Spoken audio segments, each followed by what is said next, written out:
Hello guys, this is your friend Shinobinexus 2.0 and we are back with a new fanfic.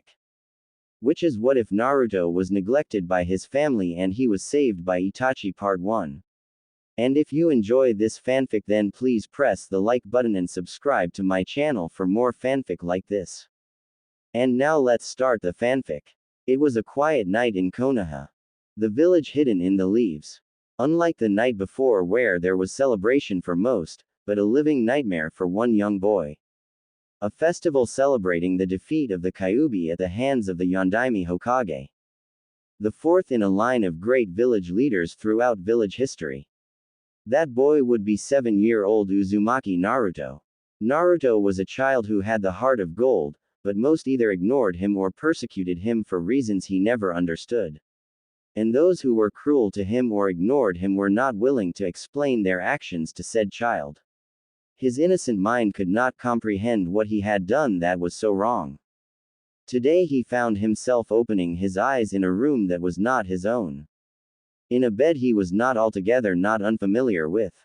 It smelled clean, but cold and clinical. His body ached from head to toe. His mind foggy, and his eyesight not much better currently. His neck hurt and he noted that he could not move his hands or legs.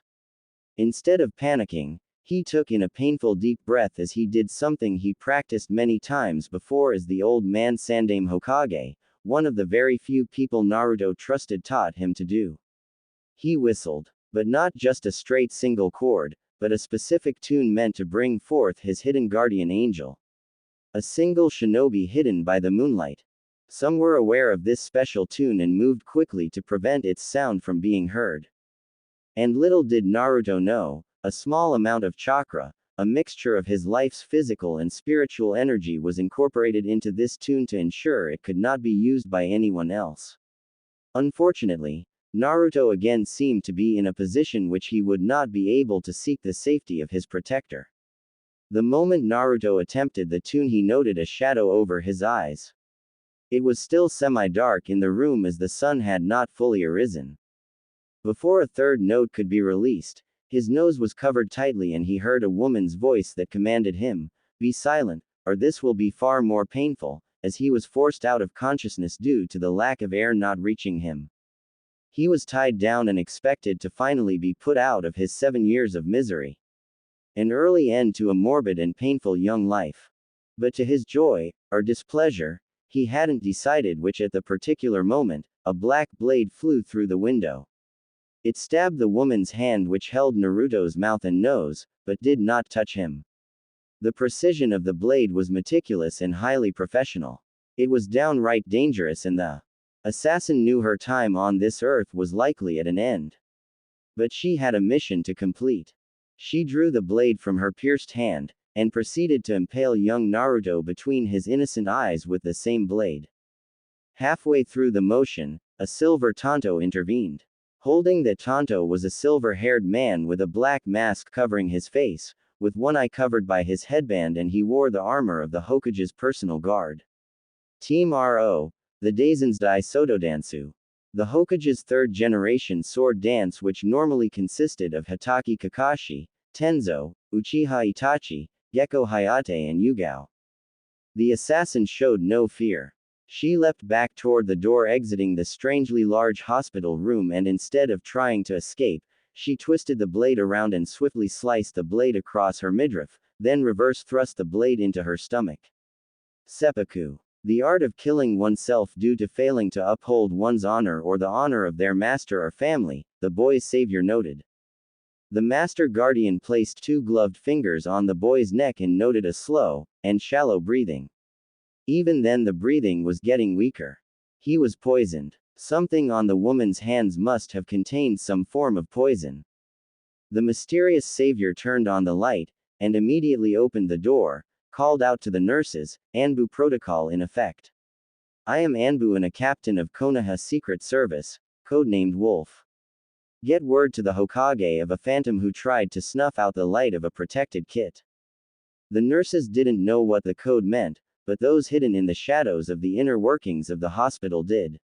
Within seconds 3 triage nurses arrived and began analyzing the poison residue from the would-be assassin's glove. 2 minutes later, a gust of wind was felt as a swirl of leaves materialized. As the leaves dropped, an old man appeared in their wake. His old eyes fell to the unconscious boy, hardened, and asked all, "What is Naruto's condition?"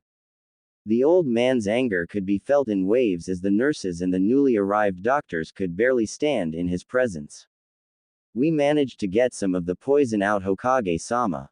It is slowing the degeneration of his tissues down, but it is not stopping it," the closest doctor offered despite the pressure being exerted just to stay on his feet. "How long does he have?"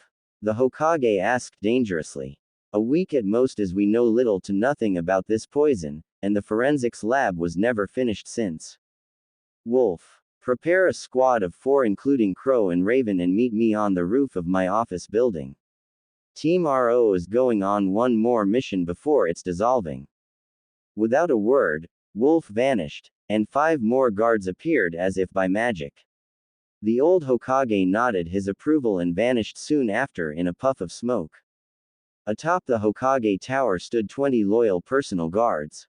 But of those, only 3 were in the Hokage's Sandai show. Team RO who were in front all looked over to the side when a green spandex-clad man with a bowl cut arrived. He knelt beside Team RO, prepared to explain his being there. "This is an Anbu meeting, Maida guy. Speak," the annoyed Hokage commanded. Before his ridiculously green spandex-clad rival spoke, Wolf stated simply, "If our mission is what I believe it to be, we will need all of the muscle we can get, which is why I asked Maida guy to join us. Otherwise, all that will remain would likely be the splattered blood of our remains against the wall of whatever town she is currently residing in." After a brief moment, the Hokage found himself agreeing with his first captain. The Lord Hokage nodded, and stated, "Someone who was under my direct protection was harmed in my village. Team RO, alongside John and Maida guy, your mission is S-Class. The highest ranking mission possible, so you know that failure is not an option. Wolf, Crow, Raven, Banzai, and Guy. Bring my student home. Bring me Senju Tsunade." Normally his corps of soldiers would have vanished in quick motions almost faster than the eye could see, as his word as Hokage was nothing short of law. He however noted their hesitation and looked to the head captain and asked, "What is it, Wolf?" Tsunade-sama was given autonomy from the village many years ago. Attempting to convince her or forcibly retrieve her may prove difficult, Wolf warned, as he knew of the dangerous woman's legendary reputation, not only as a compulsive loser at gambling, but as one of the most dangerous kunoichi alive. A shinobi. A ninja whose guile was not needed often, as her fist were enough to tear very mountains asunder, or so the legends proclaimed. For the first time since the village went on high alert at the hospital intrusion, the old Hokage pulled out his ancient pipe, lit it and took a drag off of it as he shook his head. His expression became cold once more and stated with unwavering conviction, "Bring her home, or worst case I will mark her as an S-rank missing nin. I don't have time to deal with her personal problems right now. She is on extended leave only. She understood this when she left. She is still a registered kunoichi of the Konoha." He stopped speaking momentarily and placed his hand out in a certain direction. A hidden member of the Anbu guard appeared and handed him pen and paper. He jotted down a few things and handed the sealed note to Wolf, who placed it in his satchel. The Hokage placed his right arm out to the side and every member of his armed forces vanished from the rooftop, leaving only him and the 3 Anbu that he chose as his alternate personal guards. As daylight illuminated the sky, it was not the beautiful sunshine which was expected. The clouds were gray. The wind cold and dry as the squad of 4 raced across the rooftops until they reached the front gate of the village. The silver-haired young man with the partial mask, known as Wolf, nicked his thumb, and proceeded to go through 5 hand seals. Special practiced motions with controlled burst of chakra. Once completed, he slammed his hand to the ground and stated the correct activation command, Kuchio's no Jutsu. A small puff of white smoke materialized, and 2 dogs walked out of the smoke. One was a golden retriever who wore a red jacket with the word Hitaki written on the back of it in kanji. The retriever eyes sharp, With a small Konoha headband over his eyes, looked up at the man who summoned him and bowed slightly. The smaller gray dog, a bulldog who wore a blue jacket and a similar headband, but around his neck. The smaller of the two dogs stepped forward and said, "I told you not to summon us while you are using that ridiculous moniker. Why not change it to Hound or something cool? But Wolf, at least summon us as yourself." Wolf dreaded this part of his contract with his animal partners. They could be a bit nitpicky, but he didn't have time to deal with it and hoped the situation was dire enough to satisfy the most easygoing of his canine partners. "We have been tasked with bringing Tsunade-sama back to Konoha, kicking and screaming if we must," was Wolf's stoic reply. The little bulldog's jaw dropped, slobber fell, and both dogs shivered. He then nodded and said, "Good luck, Wolf, and don't get yourself killed." Two of the Anbu of Team RO were astounded to find a rare Ninken, talking ninja dogs. It was extremely rare to find talking Ninken, but their professionalism held firm until the dog's last statement, and then the gravity of the situation finally hit them all. They were on a mission to bring back one of the most dangerous people alive who wanted nothing more than to gamble her life away and to continue teaching her apprentice the way of the medical battlefield shinobi. "Thanks, Pakun," Wolf acknowledged the bulldog. "Here." He pulled out a piece of cloth that he acquired from the Senju estate and handed it to Pakun and his Ninken partner for the day, Ninja Dog Boss. The boss Ninken finally spoke up. "This is likely my last mission, Wolf. I have pups at home who need me, and two who are even considering joining the Konoha Ninken Corps in a few years. I need to be there and ready for them. Pakun will be taking my place as this pack's leader," much to both Wolf and Pakun's surprise, but neither showed it. That in and of itself made him proud. Wolf and Pakun bowed and said, "As you wish, Inu no Masuda." Master of Dogs. His title in this instance rather than a name out of respect of his service. One of Team RO cleared his throat to emphasize that time was not on their side. Wolf nodded and asked the Inu no Masuda, "I believe Master Jiraiya, another of the legendary Sannin, is currently residing on Mount Myoboku, home of the shinobi toads. Can one of you lead one of us to Tsunade, and the other get word to Master Jiraiya of what's happening? But please, more than anything else in the world, make sure Jiraiya knows we are trying to get Tsunade back to heal his godson. Jiraiya-sama has stayed current on his security clearance. Hopefully he can get to Tsunade-sama first and calm her before we arrive. One of the legendary Sannin is scary enough to have to consider fighting. But as long as he knows it's concerning his godson, we might survive this endeavor yet." The golden retriever nodded and vanished in a puff of smoke. Pakun took another sniff of the cloth from the old Senju estate and noted, "I thought my mind was playing tricks on me, but she is here in the land of fire. I believe she was over near Tanzuki town. The gambling paradise." Wolf froze in place, as he feared he would have to face off against Tsunade before Jiraiya arrived. His palms began to sweat, and for the first time in many years, he felt fear. Even at his most professional, those around him did not completely miss it either. He took in a deep breath and reminded himself, "I am a member of Konoha's Anbu. The most elite of the elite. I graduated the academy at age 7 when most don't until they are at least 12. I became captain of an Anbu assassination squad at age 13. Age 14 I was a member of the Hokage's personal guard.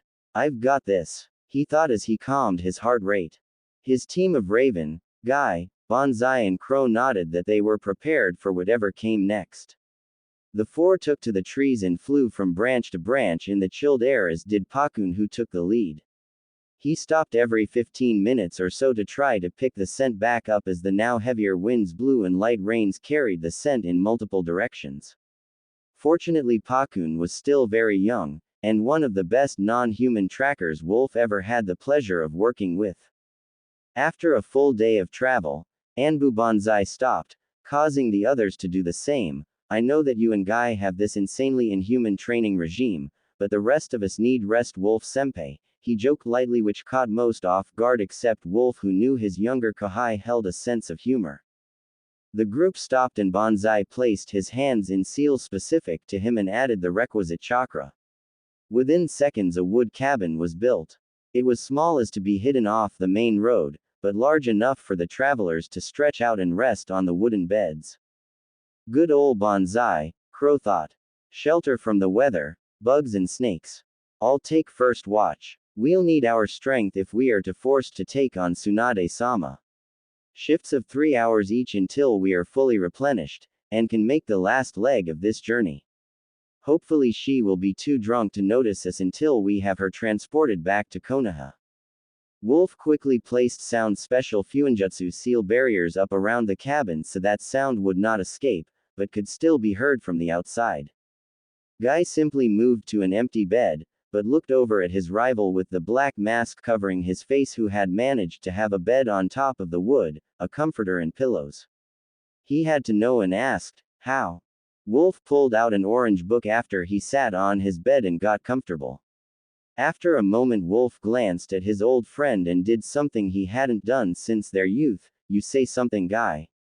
As he turned back to his book, not revealing just how versatile and bad Fuinjutsu really could be.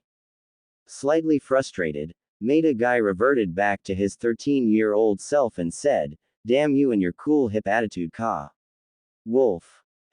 Was all Wolf said, and fell asleep, leaving the normally stone-faced, stoic members of the Anbu laughing at their temporary teammate.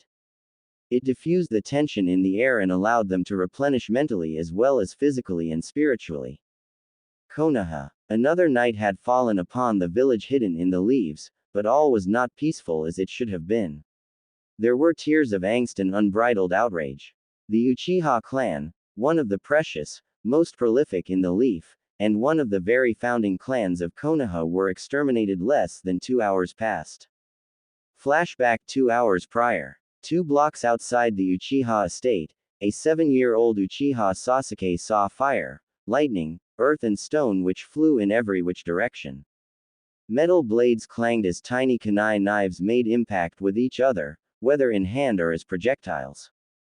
His legs which could barely move pushed past his shock.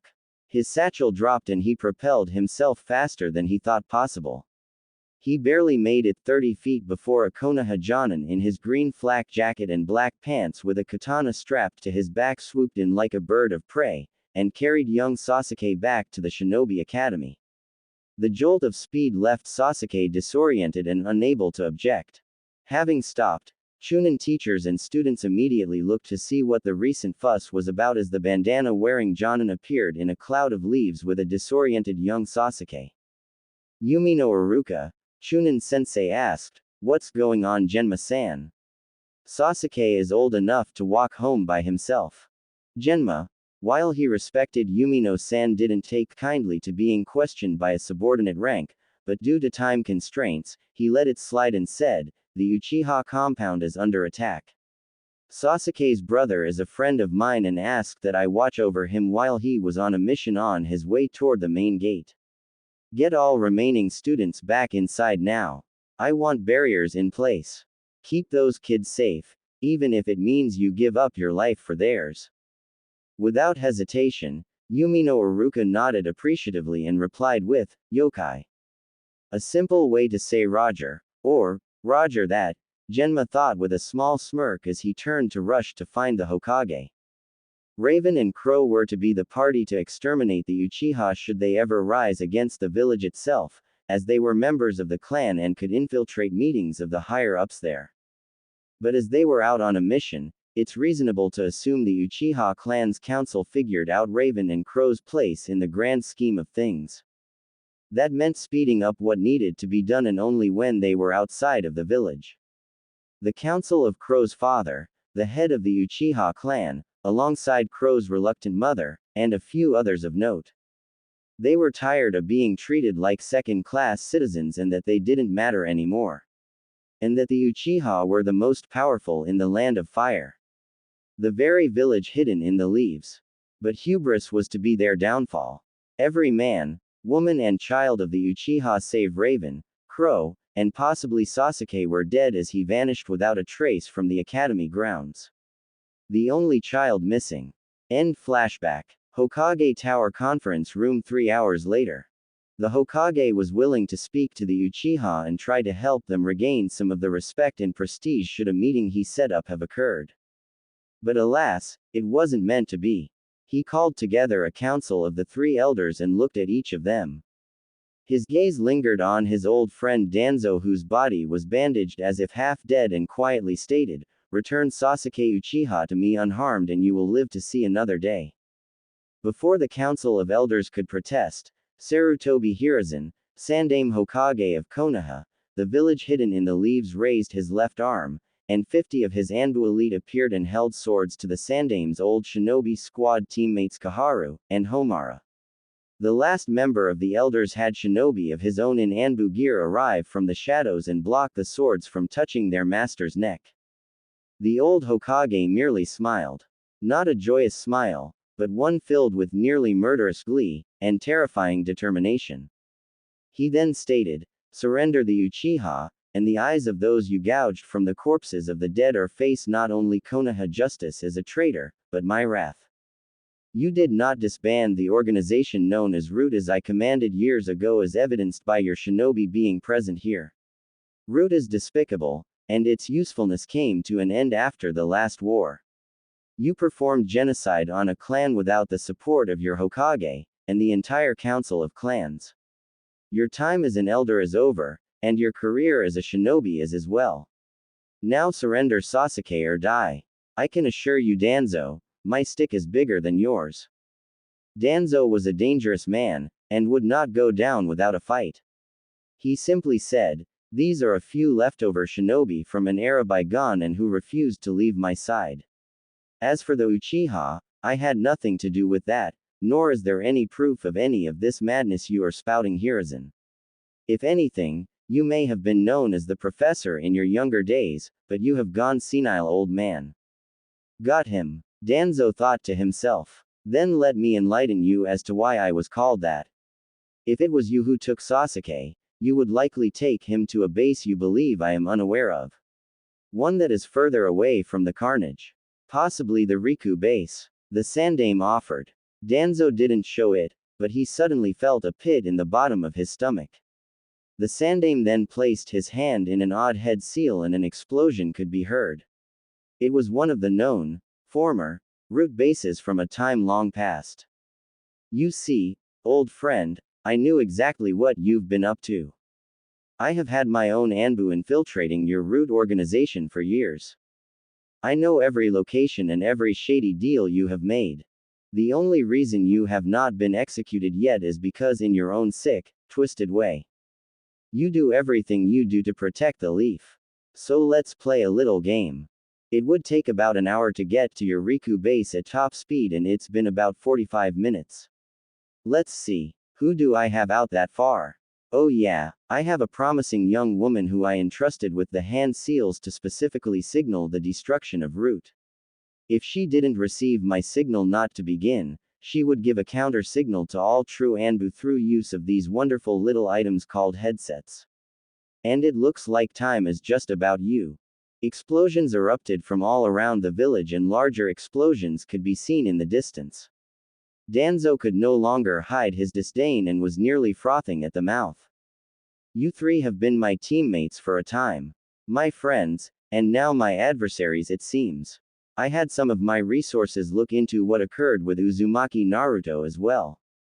It was a poison made by Chiyo of Sunagaku no Sato. The only reason we are not going to war is because the purchase was tracked back to you two, Homaru and Kaharu." "Why?" The two took in a deep defeated breath and Kaharu began, "We believed you were getting too close to the demon.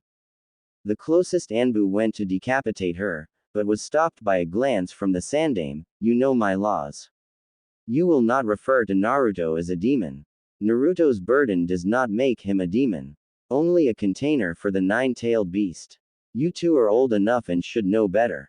You know the sacrifice his parents made in order for him to be seen as a hero."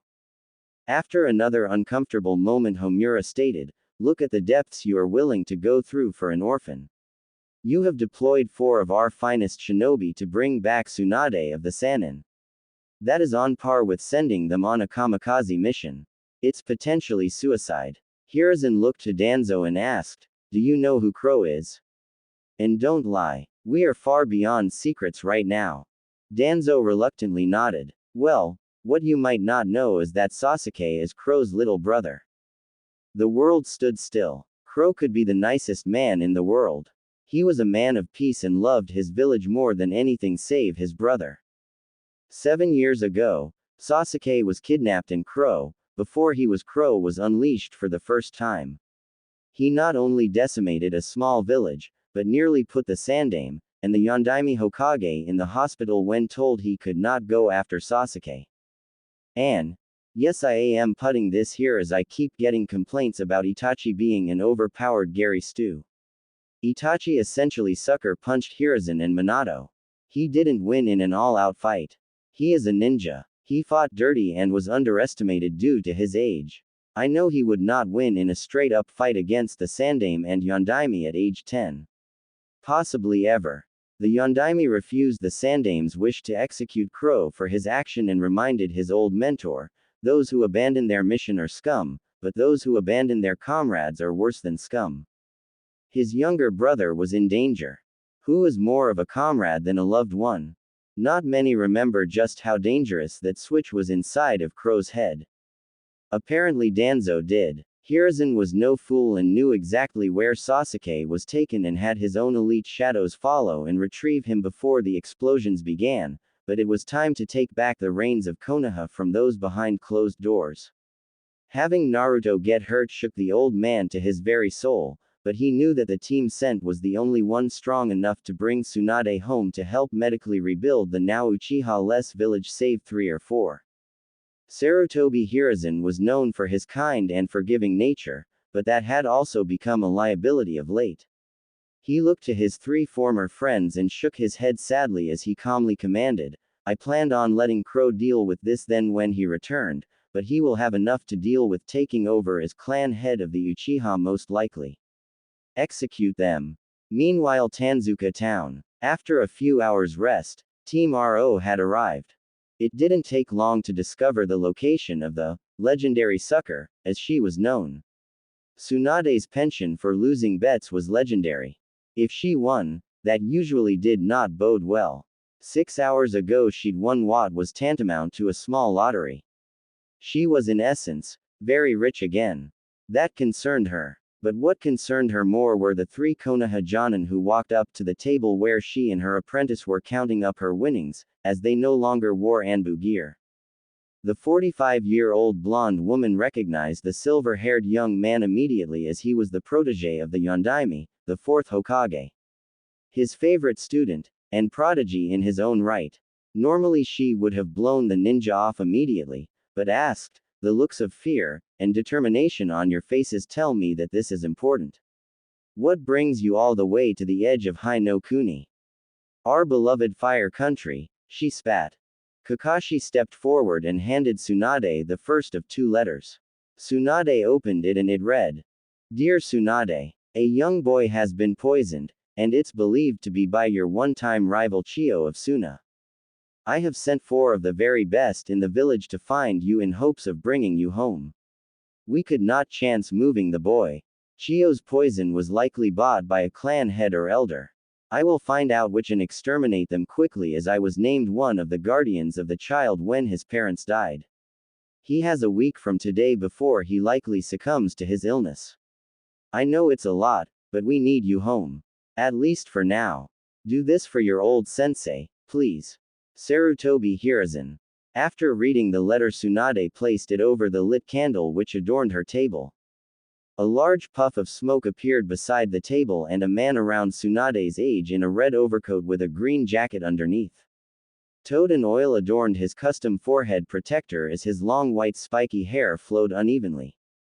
Tsunade glanced over to him and said, "I'm not going. The fact that they got you to join them will not change that fact," she warned.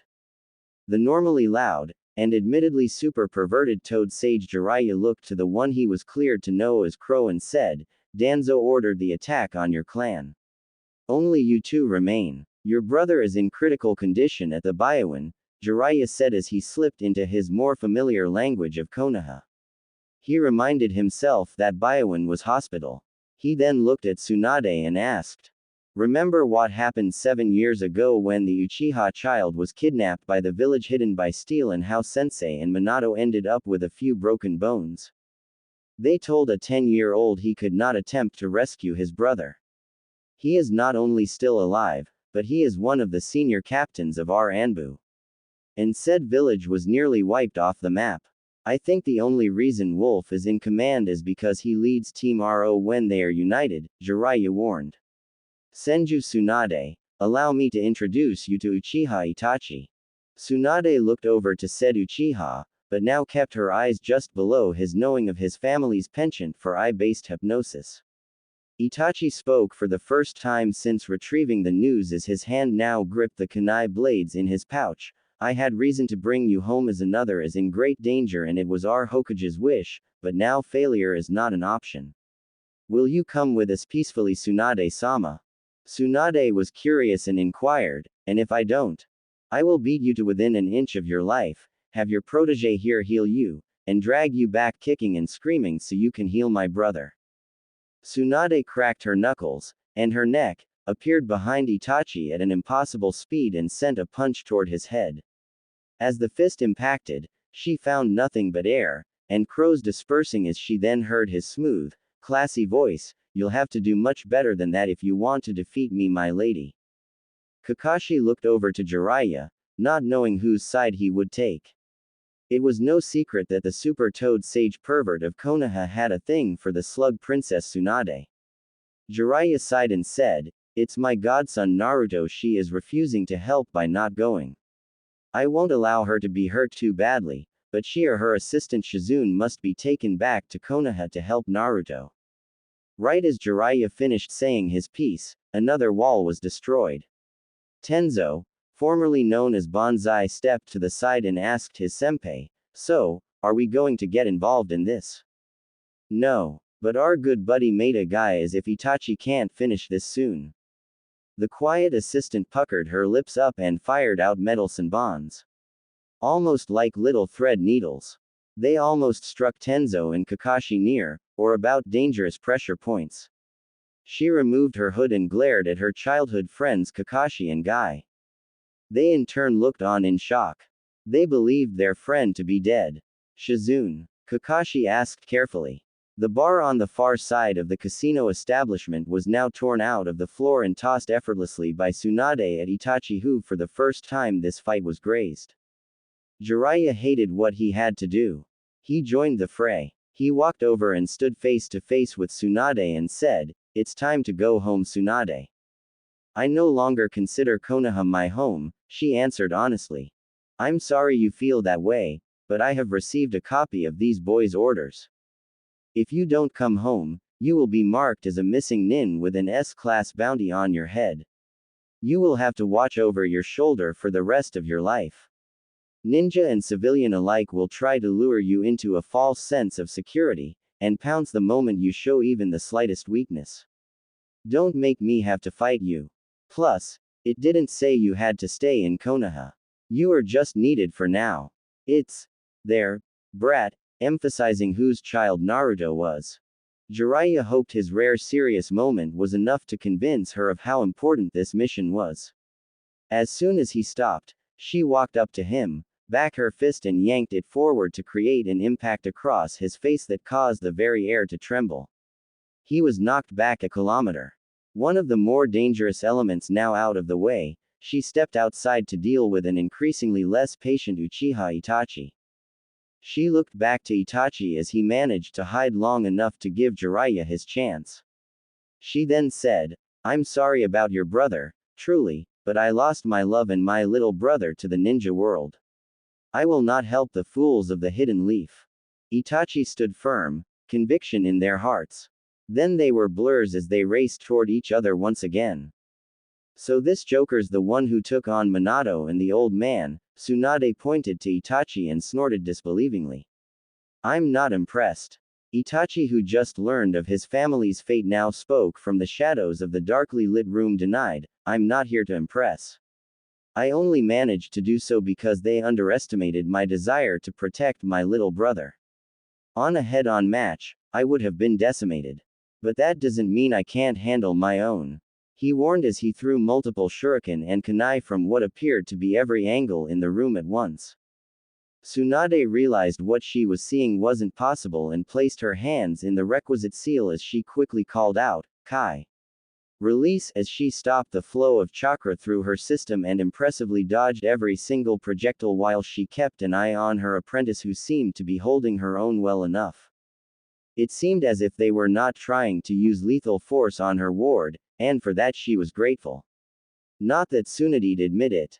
Jiraiya, who'd prepared for Tsunade's sneak attack, sent a Kage Bushin clone in his stead. He'd been correct to send the self-aware duplicate in his place. As the second clone flew back, he could see Tsunade getting very angry from the clone's memory transferring to him after its defeat. Every time one was knocked back, it disappeared in a puff of smoke seconds later. Shisui kept Shizune from interfering as his speed nearly doubled that of most other Konoha Jonin. The fight seemed as if it would last forever until a green blur appeared to fly through the air at a speed that caused the wind to whistle. Right as Tsunade's form twisted, it was a split second too late as a baritone voice called out, "Dynamic entry." The flying kick caught the distracted Tsunade off guard. As she lifted her body back off the ground, she looked to Guy and said, "This isn't over," before she passed out from the shock of the strike. Fortunately, Maida Guy was a taijutsu expert and knew where and how to strike to avoid any vital spots and permanent injuries. Unfortunately for Guy, however, Tsunade losing consciousness was only a ruse. She flipped back up, kicked Guy in the chest, who flew through another wall which illuminated the room more as the light from the outside shone in.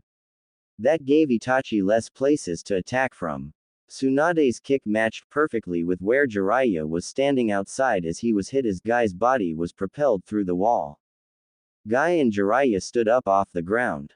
Guy, who was a Jonin in his own right, was pissed, and was glad for his many years of training honing his body to be virtually unbreakable by normal shinobi. Tsunade was far above normal, but Guy built his body to take a beating. And now he was ready to doll out some of his own. Konoha's beautiful green beast, Maida Guy looked at Jiraiya with a sadness as he lipped, "I'm sorry," and entered into a standard horse stance. Aura started to glow around him and he called out simply, "First gate." Kaiman. Gate of opening. Maida Guy, being one of the rare true masters of the physical martial arts, was able to open a limiter on his chakra. It was a notable increase in speed and power. He steeled himself to incapacitate one of his taijutsu heroes. On the other side of the lounge, Shizune kept watch as best she could while she dodged attacks from Kakashi, whom she could tell was trying to stall rather than hurt her. The man she didn't know, who seemed to be able to use a Kekkei Genkei, thought lost since the death of the Shadaime years past. She was, however, getting tired. Shisui had had enough and managed to speed past all of Shizune's Senbon, kunai and even her directed poison mist. Not easily, as she was very well trained, but he was Shisui, the teleporter, for a reason. His speed only surpassed by Hatake Kakashi and the now deceased Yondaime and Nadaime Hokage. He appeared behind her and held a kunai to her neck, and called out, "This ends now." Shizune popped away in a puff of smoke. Damn, Shisui realized. Kage Bushin. He swore as he was struck in the back of the neck by a Senbon and fell over unconscious. Jiraiya appeared behind the real Shizune, and struck the back of her neck, but not before she pulled slightly away from the blow. It was enough to not be knocked out despite the pain. She laid on the ground and waited motionless for the moment she could heal herself undetected. After a few moments, she was alone, her palms began to emit a green glow and she utilized her Shozen Jutsu, her mystical palm technique from her medical jutsu training, to heal herself discreetly. Shizune, having witnessed all of the bloodshed, slowly stood up. Jiraiya, having caught this, saw that Shizune held her hands up in surrender. Jiraiya, not being a fool, threw a pair of chakra-suppressing cuffs over to her, who nodded and placed them on. This did not go unnoticed by Tsunade, who was trading blows with a much more ferocious Maida Guy and Itachi, as Tenzo and Shisui took a moment to catch their breath before heading back into battle. Shizune. What are you doing? Tsunade bellowed. Please stop, Tsunade-sama. This entire casino is almost completely destroyed, and we don't have the funds to pay for this.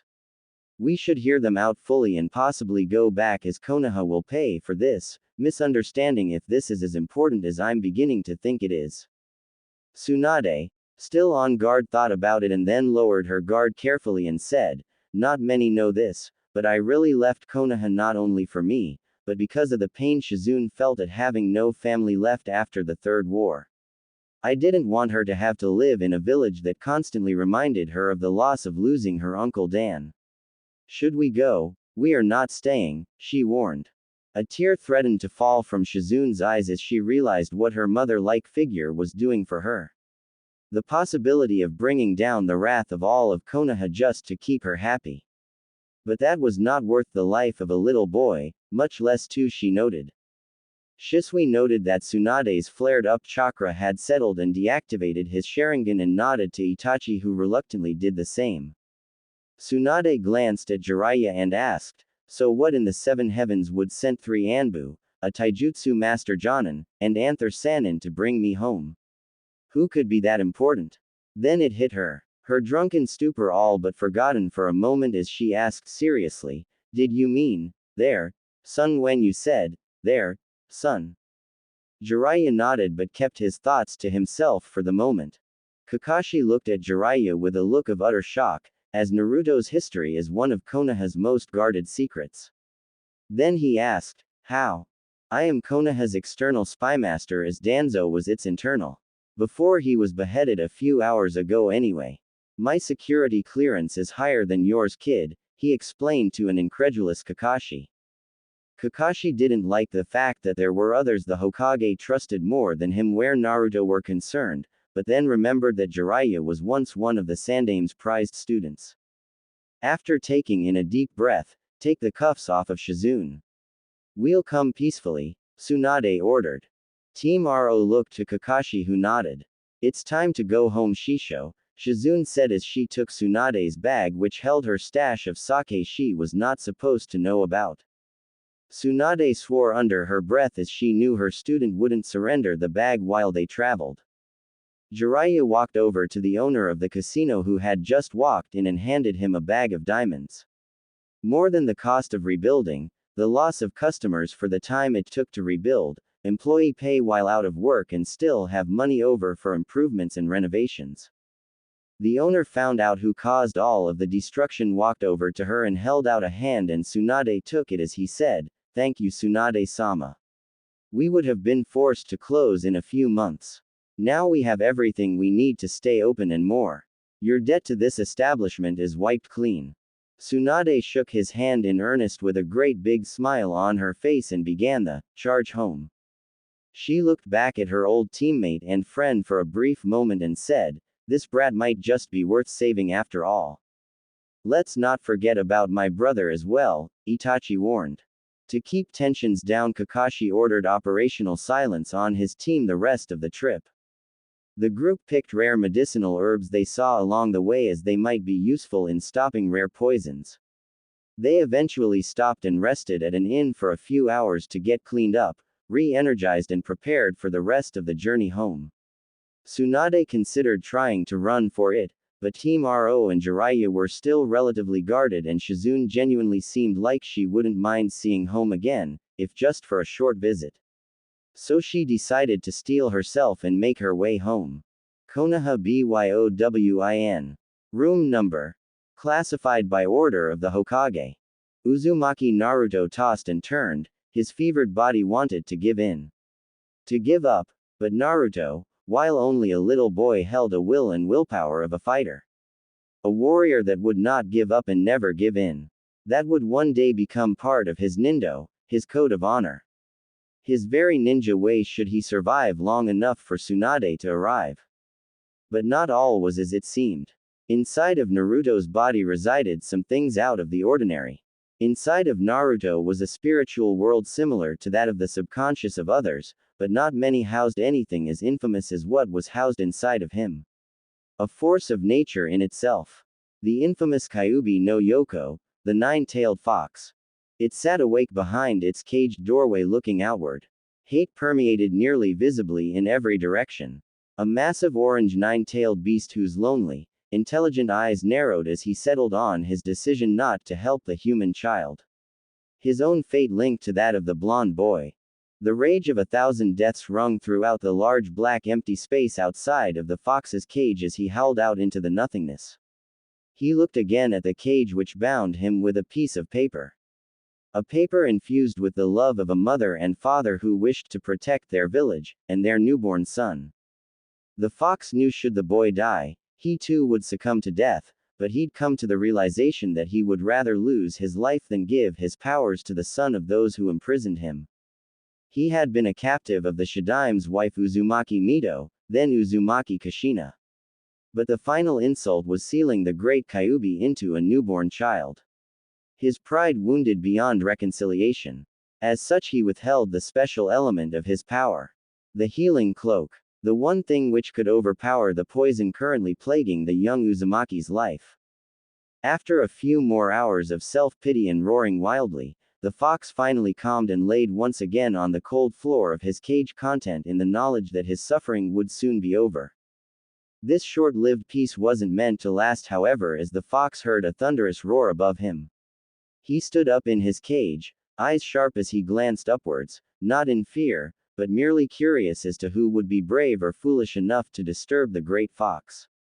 The Kyuubi looked outside his cage and saw a large glowing green silhouette covered in orange circled in the air of the blackness, sightless of the massive room descended upon his temporary home. At the large creature's touching of the ground, the Kyuubi found himself thrown back in his cage. The force of power far exceeding expectations. While the Kyuubi accepted the fact that he was to die soon, he had no doubts that this being in front of him could make dying peacefully quite troublesome. Its massive size dwarfed his own, but that did not faze the nine-tailed beast in the slightest. That was until the dustless room's fog cleared, and the green figure became more prominent, armor and all. The large-scaled beast walked forward and became smaller and smaller with each step, and body reformed into that of a petite young woman who looked to be in her early 20s.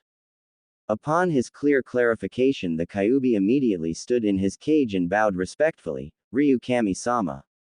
The woman was no more than 5 feet tall, her flowing white gown accented by her green diamond-encrusted flat-heeled shoes. Her shoulder-length crimson hair flowed wildly around her face, yet her wise, intelligent jade eyes peered into his very soul. "Celeste will be fine," the small, shapely woman offered kindly. "I know of you as I have watched your family's curse since Hagoromo Otsutsuki separated you from your siblings so long ago. He and I have had some interesting talks since his passing." That last part hit the Kyuubi hardest as he fought to speak. "Does that mean you are here to lead the boy to the ever after?"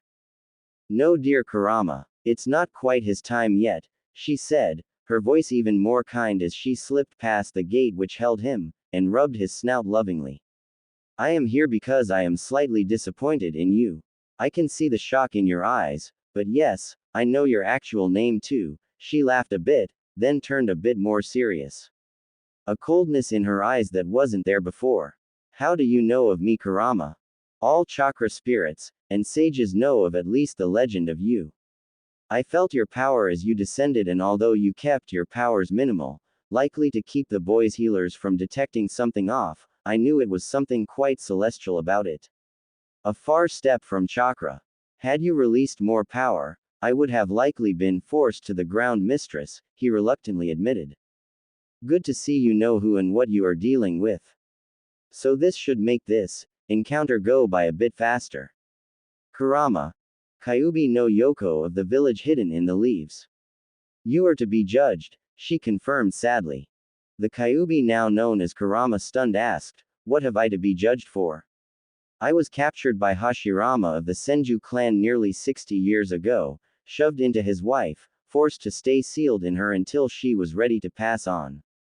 Then, no sooner than I thought I might get my freedom, I was forced into this brat's mother.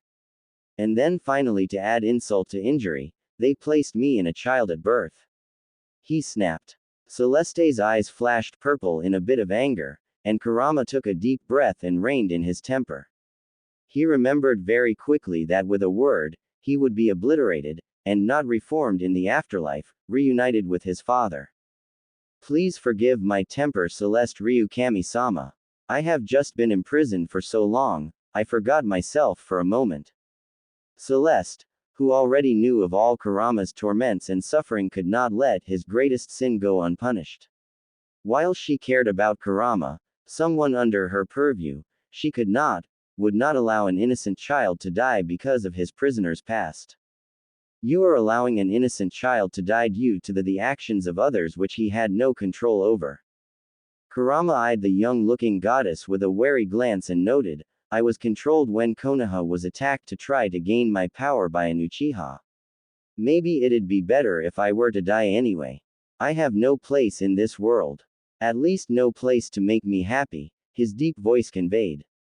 Celeste again took in this information for what seemed like 100th time and asked, so you have nothing against the child himself? No, my lady, only the predicament surrounding him. And the only problem I have with him personally is that he is my jailer. I have not tried to make contact, though I considered trying to take control of him when he was attacked a few days ago as I felt my life was in danger. That was when everything changed. Kurama's fur bristled at the awkward silence that followed his admission. Celeste waved her hand to the open air and appeared back outside the cage which kept the mighty Nine-Tails captive. Celeste sat in a comfortable-looking chair which appeared at her glance and with a sad expression warned, you had the power to save an innocent child, one whose very life is intertwined with your own, and you were still willing to let him die to set yourself free. It was selfish and unworthy of the trust your father placed upon you. She chided sharply, which tore at the beast's heart, and he started releasing small bits of his healing chakra in an effort to hide it from his deity's view. Kurama was surprised when his powers stopped working and looked to the dragon goddess Celeste. Celeste saw his actions and decided that it made her happy that the beast's heart was not completely stone. As such, she offered him a chance, her voice still cold. I have stopped your flow of chakra to the child as I noticed your attempt.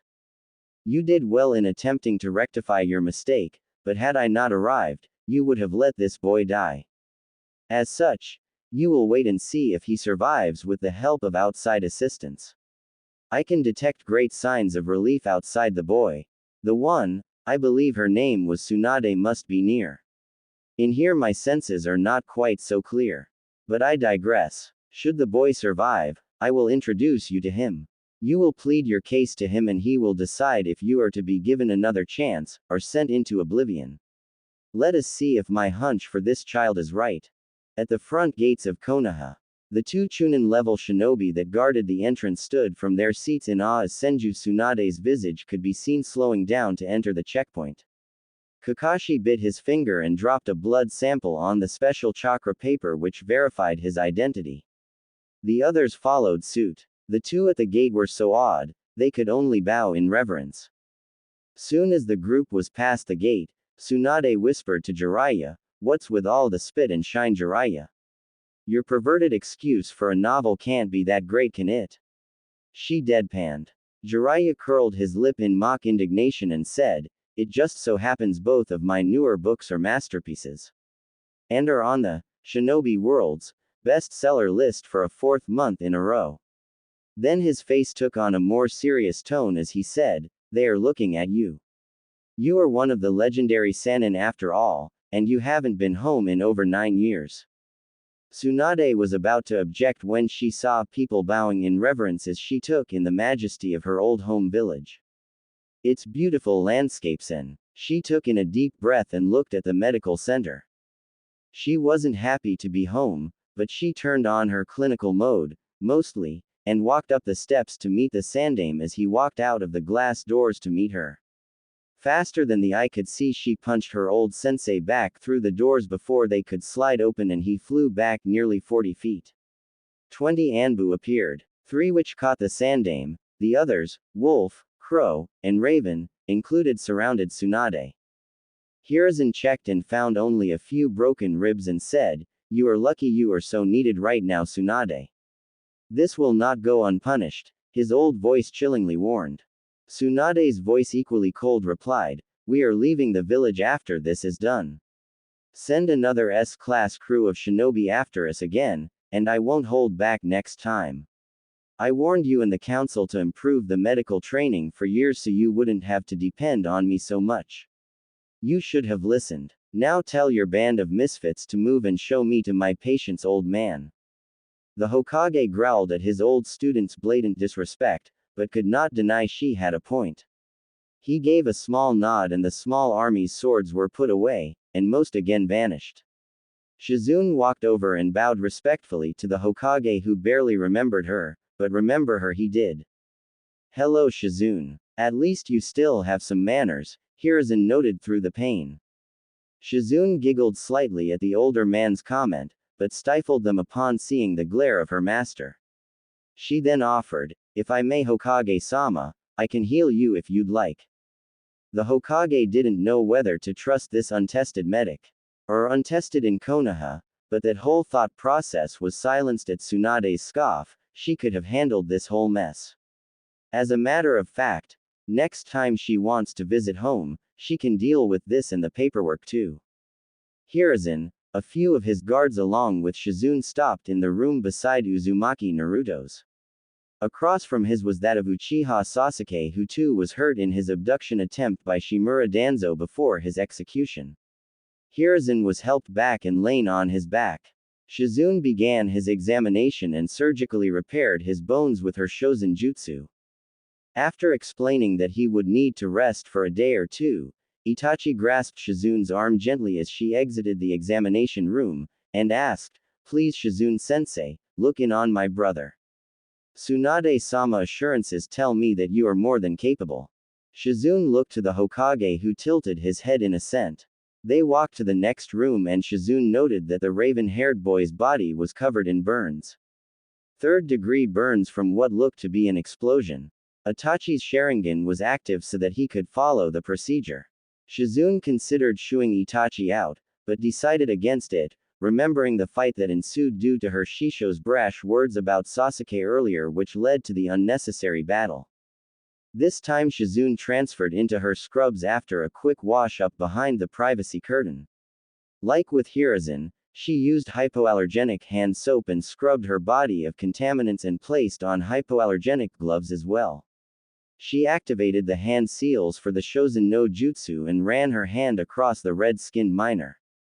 As the medic diagnosed further, her eyes widened as realization hit her and she shoved Itachi out of the way. Shizune started pumping Sasuke's chest methodically. His heart rate slowed further and further despite her best efforts. Itachi's eyes locked onto Sasuke's weakening heartbeat and until it finally stopped. Normally, now would be when the doctor called for time of death. Itachi, filled with despair, screamed out, "No! Sasuke!" Shizune, remembering something of an experiment she tried a few years back, shook off the shock of the tears of blood coming from Itachi's eyes.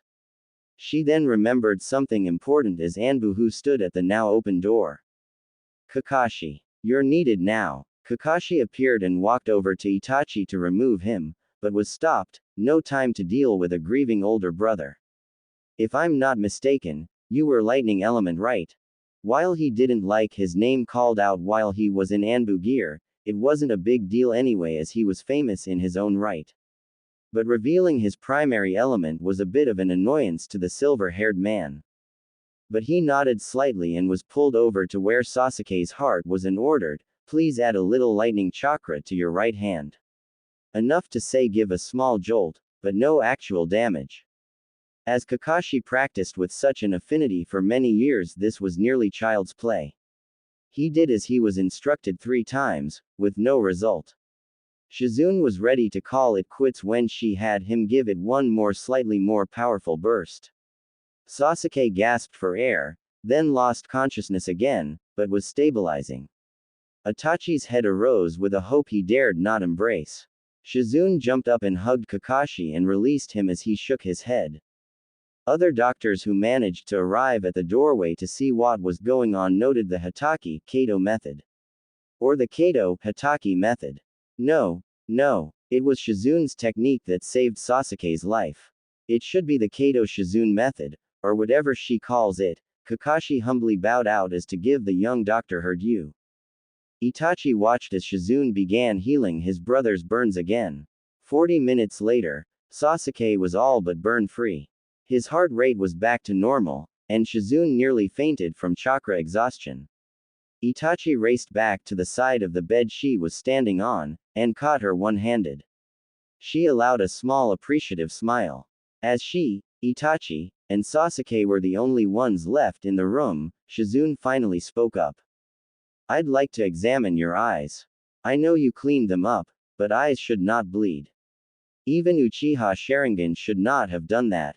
Itachi knelt before Shizune, and stated, the Uchiha have always been extremely private, and secretive about our dojutsu. As you have saved the life of my younger brother, my life is yours, Shizune-sama.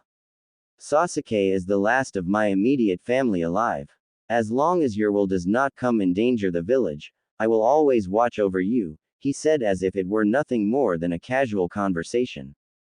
Shizune blushed slightly at his proclamation. Itachi was reluctant still to show his eyes in detail, but looked up to her with his Sharingan still active. While a little shocked, she did not react as she noted a star-shaped iris rather than the normal 3 tomo which surrounded the red which normally replaced the black when the Sharingan activated. I don't know whether to congratulate you or not, considering the circumstances.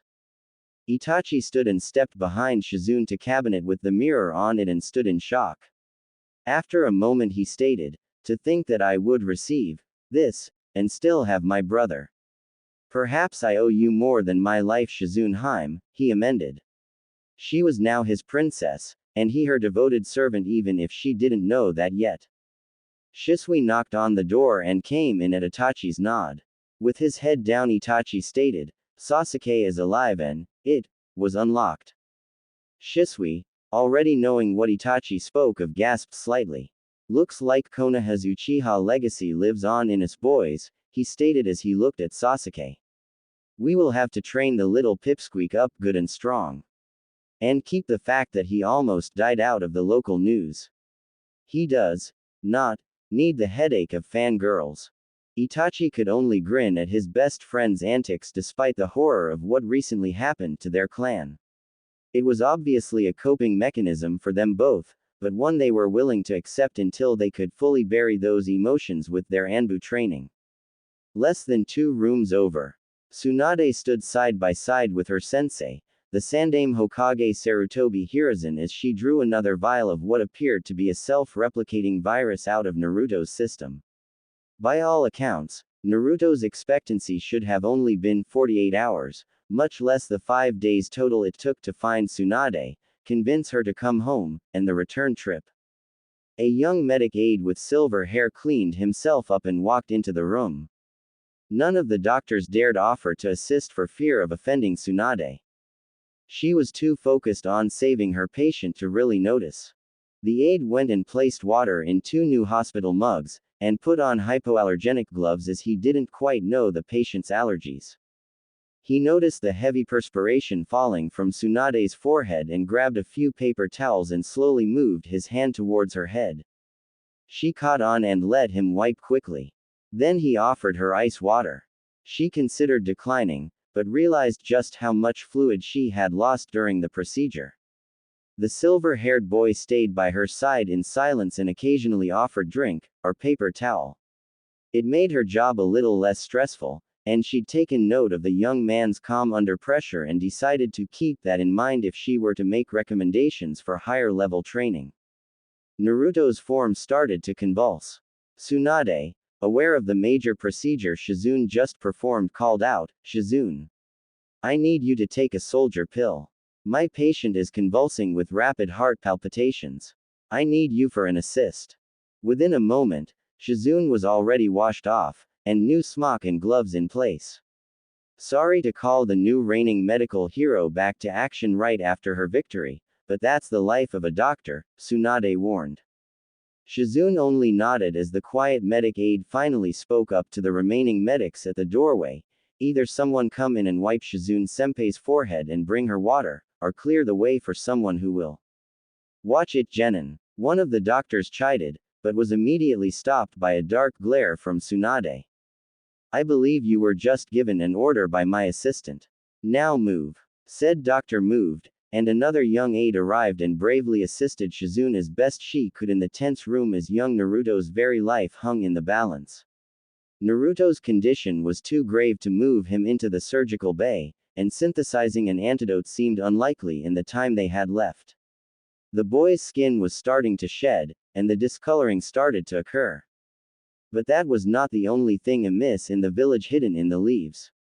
The woman who attempted to kill Naruto found her finger twitch. A sensation she should not have felt, as she should be dead. Her head throbbed and she felt extraordinarily weak. As her eyes opened, she gazed upon the face of a medic who healed her restrained body, and on the other side, she noted a familiar face. She smiled sadly as she stated, "I know what I did, but was not in control. I am ready for whatever punishment Hokage-sama commands. You will get no resistance from me," she offered. Well, damn, I was hoping you'd offer some kind of resistance. It would have made my day so much more fun, the bald scar-faced man retorted in the dark, dirty, metal-filled room. An assassin awakened, her body immobilized, her thoughts on the young boy she was forced to try to kill. The would-be assassin looked into the man's cold eyes who stood directly in front of her and whispered, "The traitorous snake used his power over this cursed seal to compel my hand." For the fourth time, the Kunoichi of Konoha explained what occurred when she attacked Konoha's Jinchuriki. She offered no resistance, nor did she fight the Yamanaka mind-walking techniques to aid in the finding of the truth. The Sandaime was furious beyond words. He didn't understand many things his former student did, but trying to assassinate a child was the last straw. Sarutobi turned back to his former student's puppet, but was surprised when she spoke first, finally 100% cognizant. "The antidote to the poison is in my home under the bow staff display in my bedroom. Someone please hurry and get it to the child's attending doctor before it's too late. I am already on Lady Tsunade's bad side from an event years past. And I'm already on a lot of people's shit list. Please inform her it's the root of Konohakiriko, and aloe vera. She will know where to go from there." She screamed when she realized it had been days under lock and key with no signs of daylight since the poison took effect, and Naruto was still alive. And there was a chance he could survive. After getting a hesitant nod from the Hokage, the would-be assassin continued, "Please ask Jiraiya-sama to try to remove this command seal. Or to add a much stronger suppression seal. The current seal added by Kakashi, Senpai just isn't strong enough. I know he is strong, but I can feel the dirty snake bastard trying even now to get his vice grip back into my mind. I don't want to give up my life, nor give up being a shinobi of Konoha. Should you choose to strip me of my rank and throw me in jail, or even execute me, I accept it without question. But as a current shinobi of Konoha, I want to make sure there is no way I can hurt another citizen of our beautiful city." Hiruzen's cold eyes softened slightly at the young woman's words. He learned long ago to differentiate a plea for mercy from a truly repentant individual. She was the latter, and as such he said, "Bring me Jiraiya."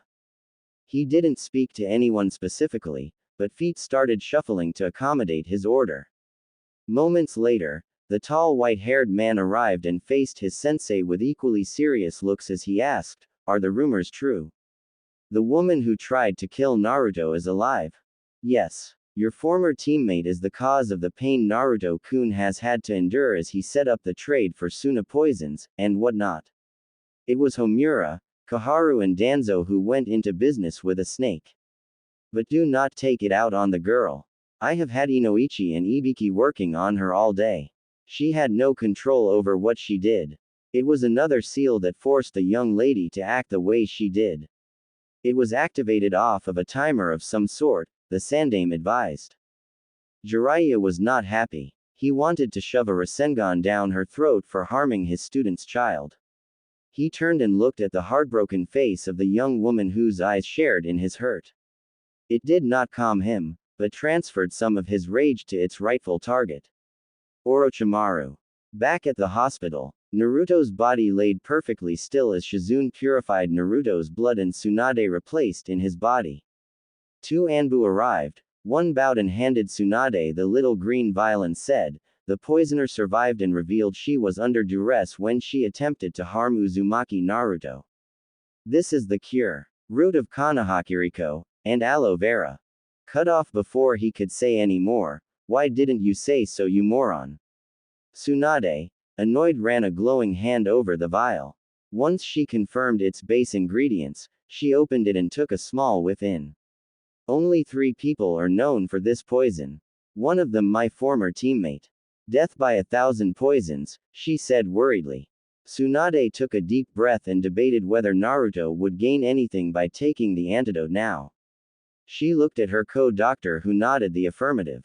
Tsunade dispensed the medicine and looked to Shizune and instructed, "His body is still burning up. We need to get him into an ice bath ASAP." The silver-haired boy, who worked at the hospital as an aide, vanished and reappeared with a child-sized tub, and the girl who assisted Shizune ran off as well.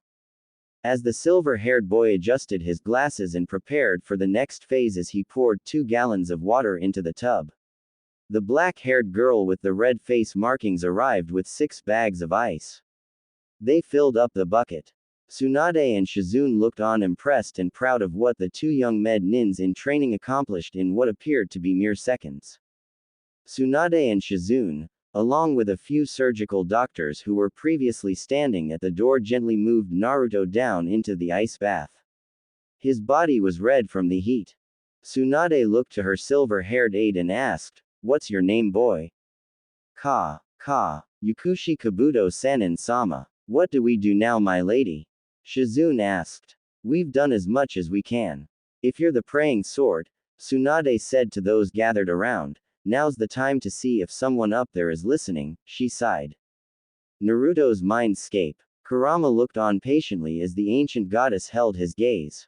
It was not fear Kurama felt, but a longing to be free from what seemed to be his eternal damnation. His continued prison sentence. But he no longer blamed the child for things beyond his control. He just hoped Uzumaki Naruto truly was someone special. Celeste. Eyes focused, and she smiled slightly and said to the great fox, "Naruto will be fine. He has people who are very talented in the medical arts looking after him." Kurama only nodded. He knew what was to come next.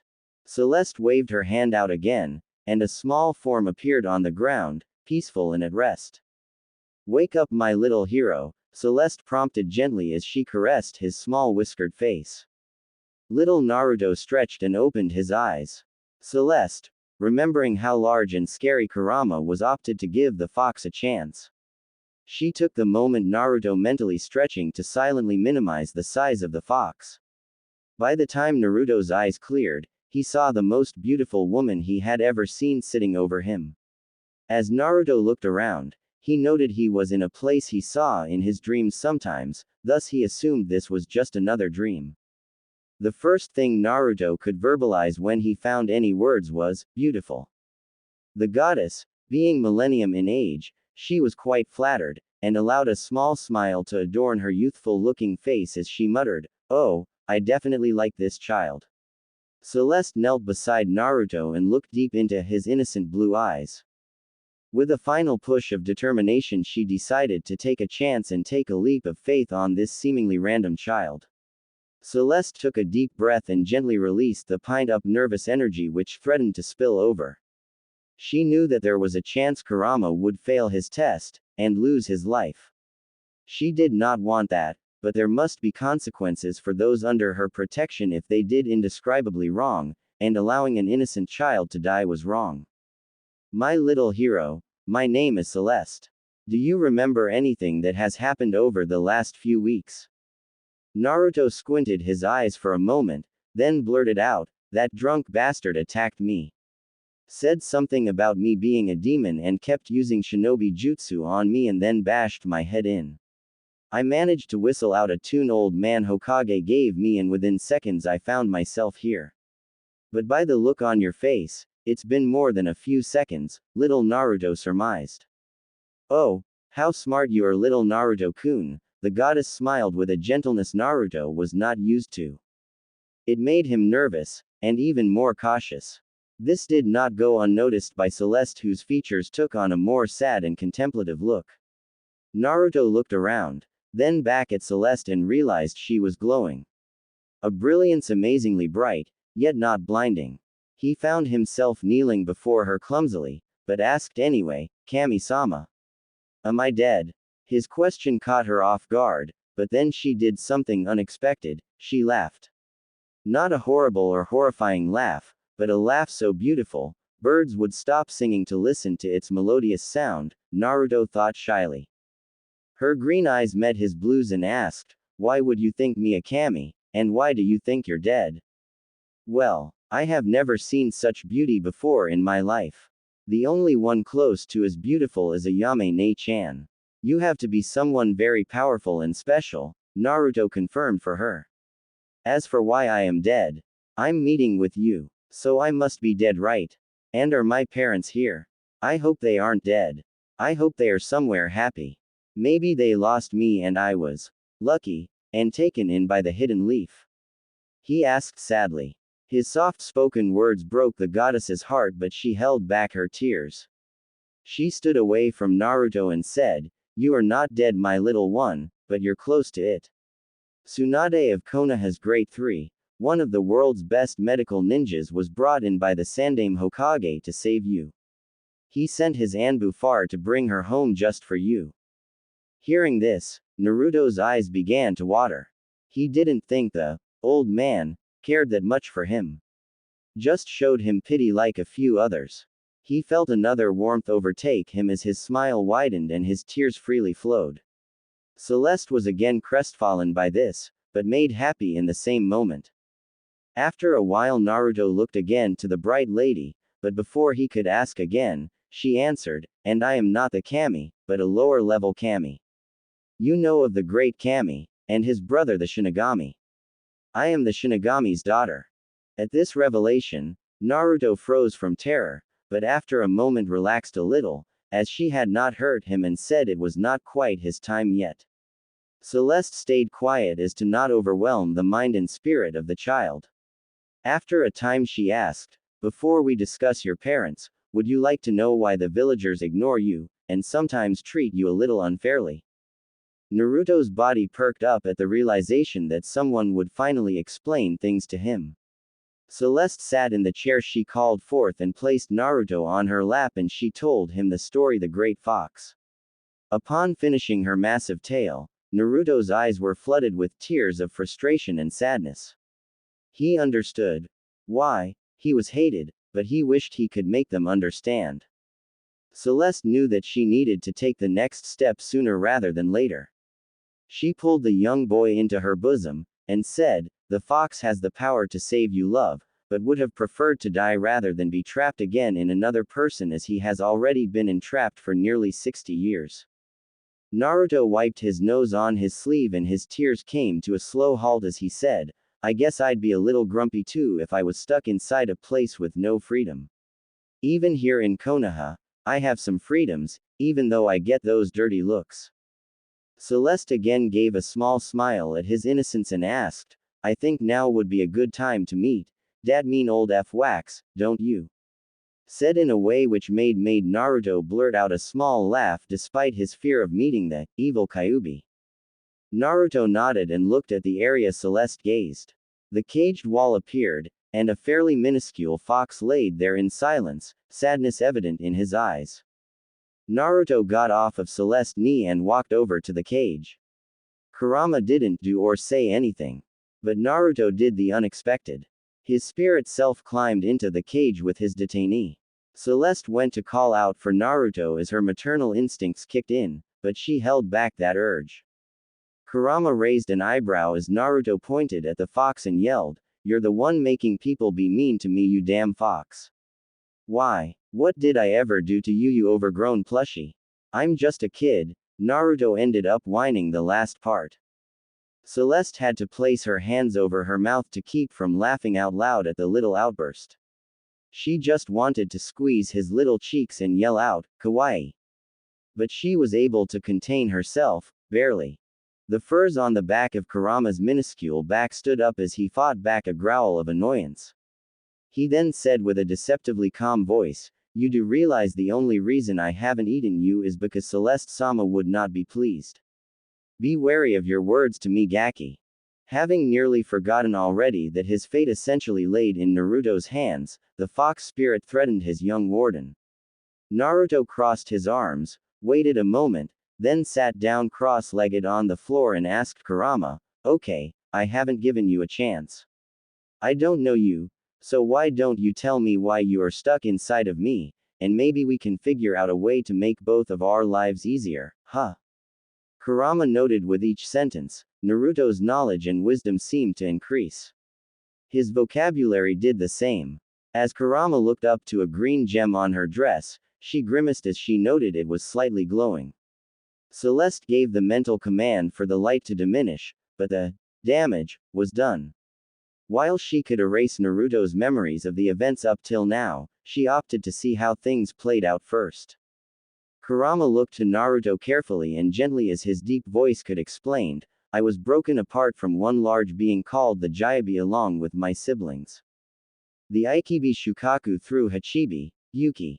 We were separated from each other by that damned Senju Hashirama Senju, and Uchiha Madara. I was then sealed into Uzumaki Mito, the Shodai's wife, then another Uzumaki the same way I was sealed into you. But 7 years ago, a very bad man ripped me out of her and used his bad eye powers to take over my mind, and force me to do bad things in Konoha." Eye powers, Naruto thought carefully, "You mean dojutsu, like those arrogant Hyuga bastards and their white X-ray-like eyes?" Kurama replied with a surprised, yet stoic nod. "Well, I was forced to kill a great many people here in this village even though I didn't want to. To save the village, the Yondaime Hokage had no choice but to seal the threat, me away. I was too strong to be killed. Not to mention I did not want to live any further, thus I did not help you heal after the attempt on taking your life kit." Ignoring the fact that Kurama almost let him die, and that he called him a kit, a pup of some kind, but didn't know how he knew that, "So he sealed you away inside of me. The reason people call me a demon is because you are sealed inside of me. But that can't be right. I can't be a demon. I am here, separate from you. I just hold you right. Like a bowl of ramen holding the ramen. The bowl is not the ramen, though it would awesome if it was. Ramen inside of a bowl made of more ramen ingredients inside of beef, pork, chicken and seafood wraps. Ooh, I'm getting hungry now." Celeste smiled. Her face betrayed her pride at how wise Naruto had grown, and lost herself in a small giggle despite it being a slip-up on her part. This went on for a few minutes until Naruto finally remembered what he wanted to ask, and ask he did. He inquired about why he was sealed and who the fourth Hokage thought he was and what gave him the right to force this burden.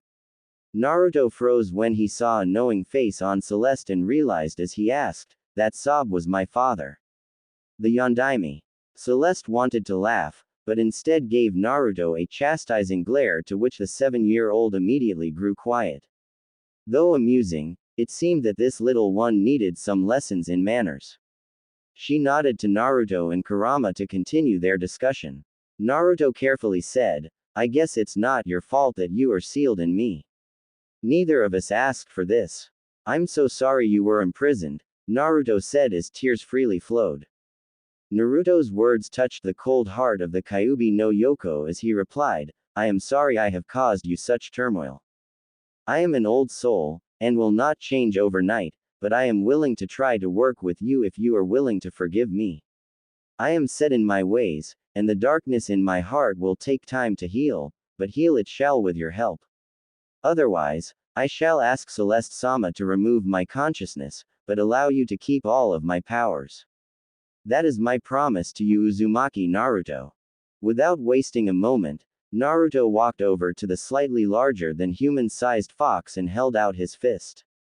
The fox nudged his closed paw against Naruto's, resulting in a fist bump. Naruto stepped outside of the cage with a content smile.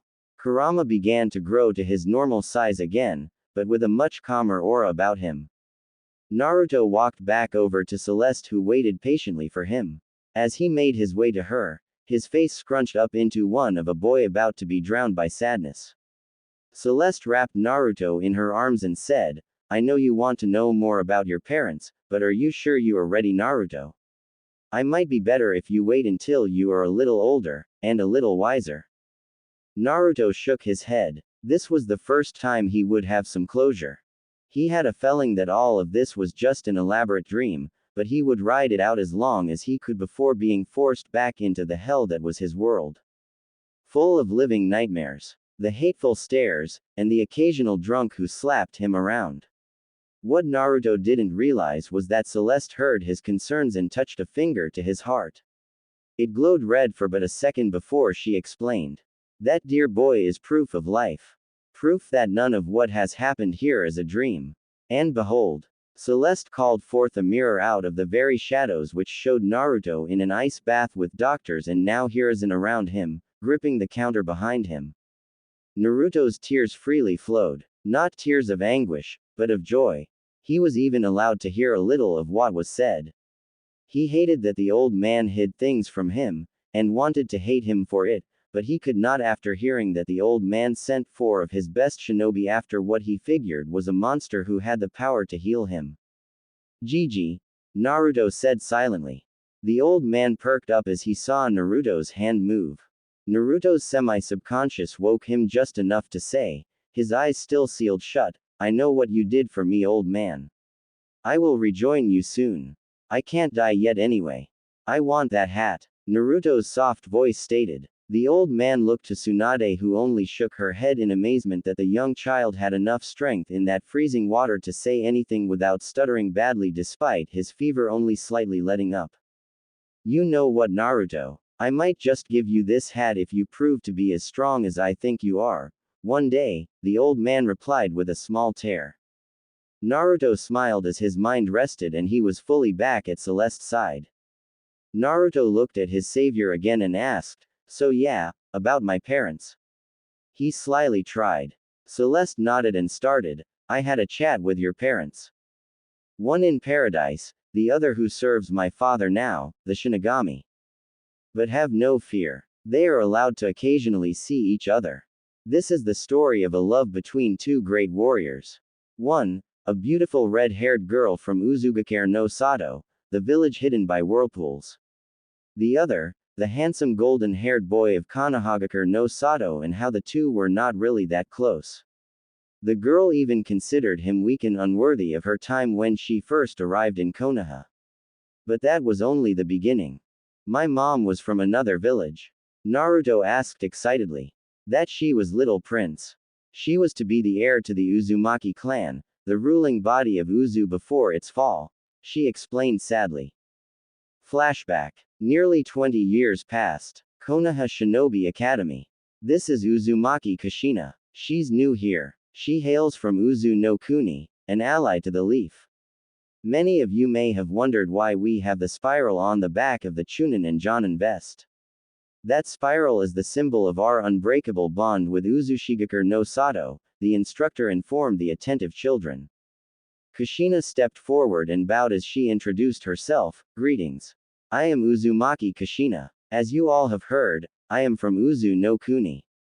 I am honored to be here and hope we can all be friends," she said with a nervous smile.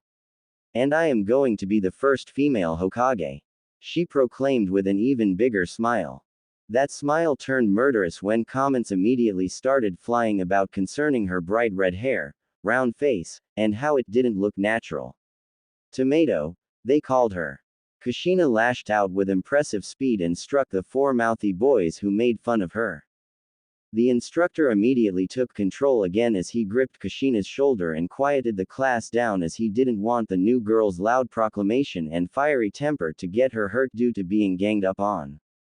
He also understood that kids could be cruel, but did not want to interfere as it wouldn't do well to have a potential future shinobi so dependent on others to handle their battles for them. This nameless instructor only shook his head and silently wished her luck as she sat down beside the blonde quiet kid. A few months later, Kushina, due to her red hair dancing around and her explosive temper was nicknamed the Red Hot-Blooded Habanero by her peers. But she accepted it as it was the first time a name was used in reverence to her fighting spirit than her then rounded face. Her fights had nearly completely ended with her peers save one or two. One day Kushina had beaten up one of her classmates pretty badly. So much so that his parents sent their elder son who was a genin to take care of this so-called bully girl. In the woods a few blocks away from the academy, the bullied child brought his brother who had been a genin for nearly a year to ambush the helpless little redhead who would dare to attack his little brother. The genin knocked Kushina to the ground and said, "How do you like getting pushed around? And what are you going to do against me? I've already been a genin for almost a year. I don't see what my brother was so scared of." Before he could utter another word, Kushina rolled back and pushed herself onto her feet. She danced around every punch or kick the genin threw. She then leapt forward to kick said genin. He ducked, but that was not the best idea. Kushina landed and performed a back kick. Once that first hit landed, the next thing the genin remembered was seeing his younger brother on the ground next to him as Kushina leaned down to his trembling body and said, "Genin, please. You need remedial courses. I'm still new. You should have gotten your facts straight first time. I never started he fights with your brother. But know this. I sure as hell finished them, Databane." Word spread quickly how some kids who approached near the end of the fight stayed out of the fight and out of sight as to avoid getting drawn into such a dangerous situation. But the red-hot-blooded habanero was no one to underestimate. That was the fighting spirit of your mother Naruto, Celeste explained, and unknown to Naruto, what he thought he was imagining were the actual events the way they occurred thanks to a little mystical assistance. "My mom was a bad," Naruto squealed, but quickly quieted back down to finish hearing the story. Konoha. Shortly after Kushina graduated the academy, she was kidnapped by Kumogakure shinobi due to her unique chakra and a special ability which allowed her control over aspects of a biju-tailed beast. As Kushina regained consciousness and saw the speed her captives traveled through the woods, she wisely remained quiet and as motionless as possible lest she make her captives aware. She knew they didn't have much hope of escaping with the sedative they used on her still in her bloodstream. She did the only thing she could. She began pulling out her most defining feature. Her scarlet hair. She panicked inside and knew that no one would know to look for her, but dropped strand by strand regardless. What she did not know, however, was that there was someone in Konoha who sensed her disappearance from the village. Another genin like her. Someone she considered weak and a slacker. He didn't wait to report the situation. It was time sensitive and the young man blazed through the forest with an urgency like no other. Shortly after his departure he found a single strand of the scarlet hair that he admitted only to himself he was so fond of. "Please be all right, Kushina," the young man of 12 pleaded silently. He began to see more and more strands of her hair until he saw the three and Kushina over one of the Kumo's shoulders. Kushina kept her senses passively open and aware and was the first person to detect the blonde shinobi who gave her the signal to remain silent. She did.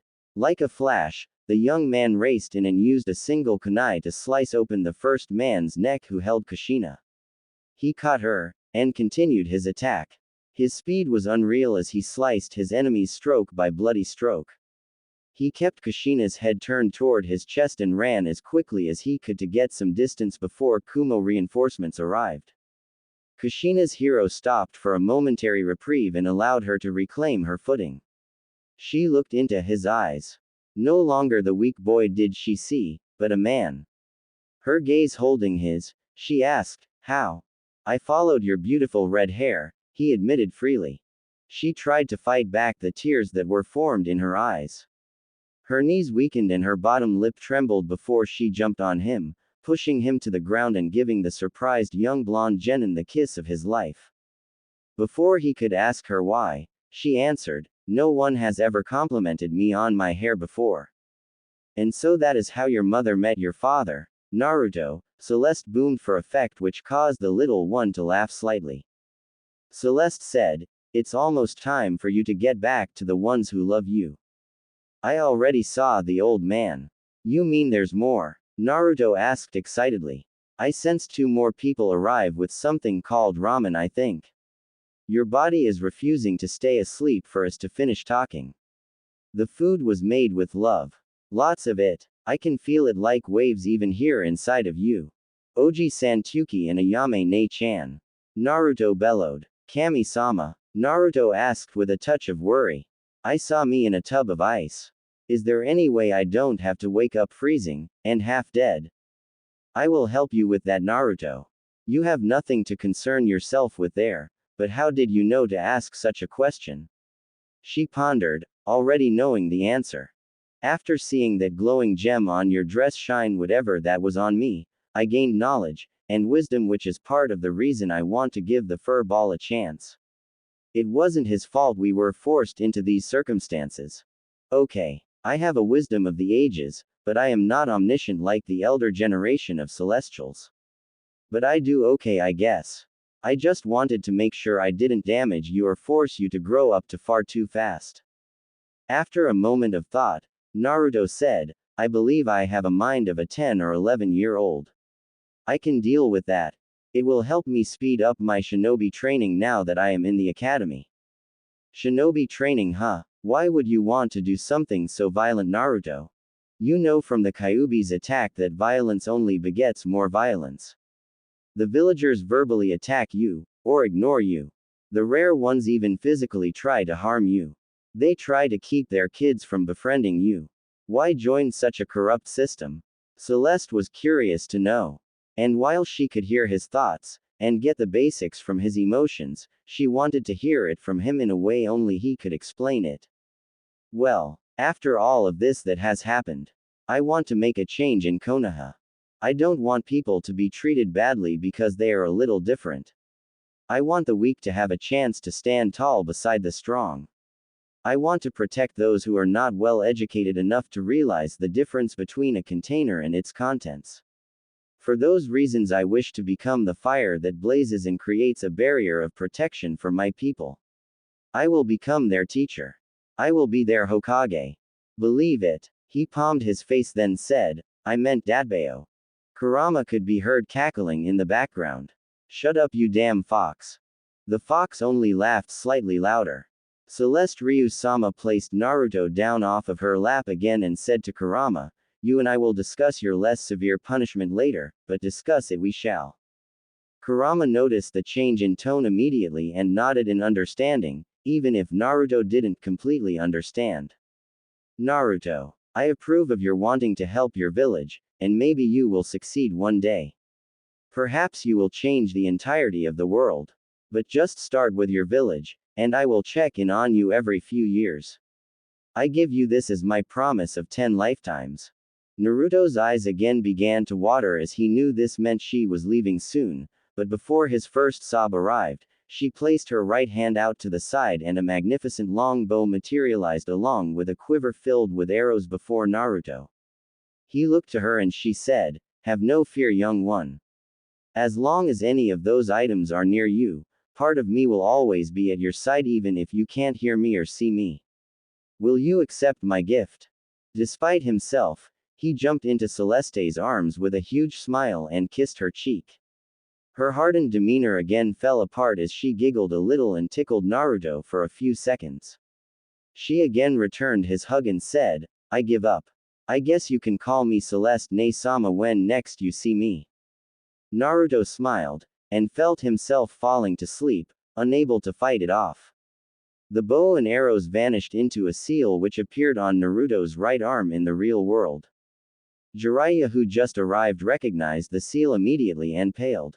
He held up his arm to forestall any questions.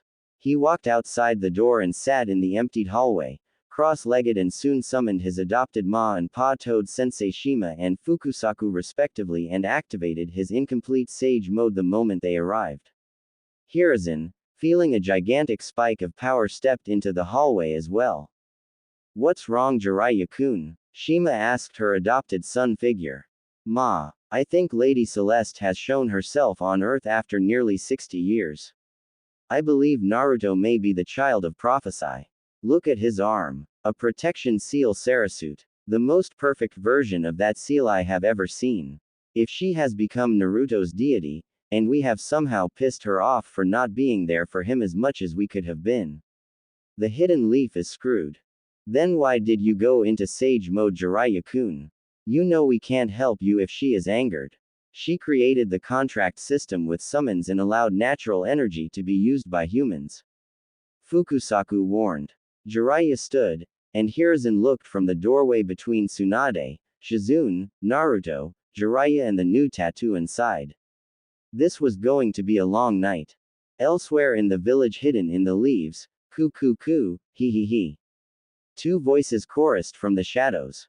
Hiruzen had Ichiraku Tsuki and his daughter blindfolded, and brought to Naruto's room as they might have better luck in waking him, but despite the smell of ramen having more of a kick than smelling salts to Naruto, something supernatural was keeping him unconscious for the time being.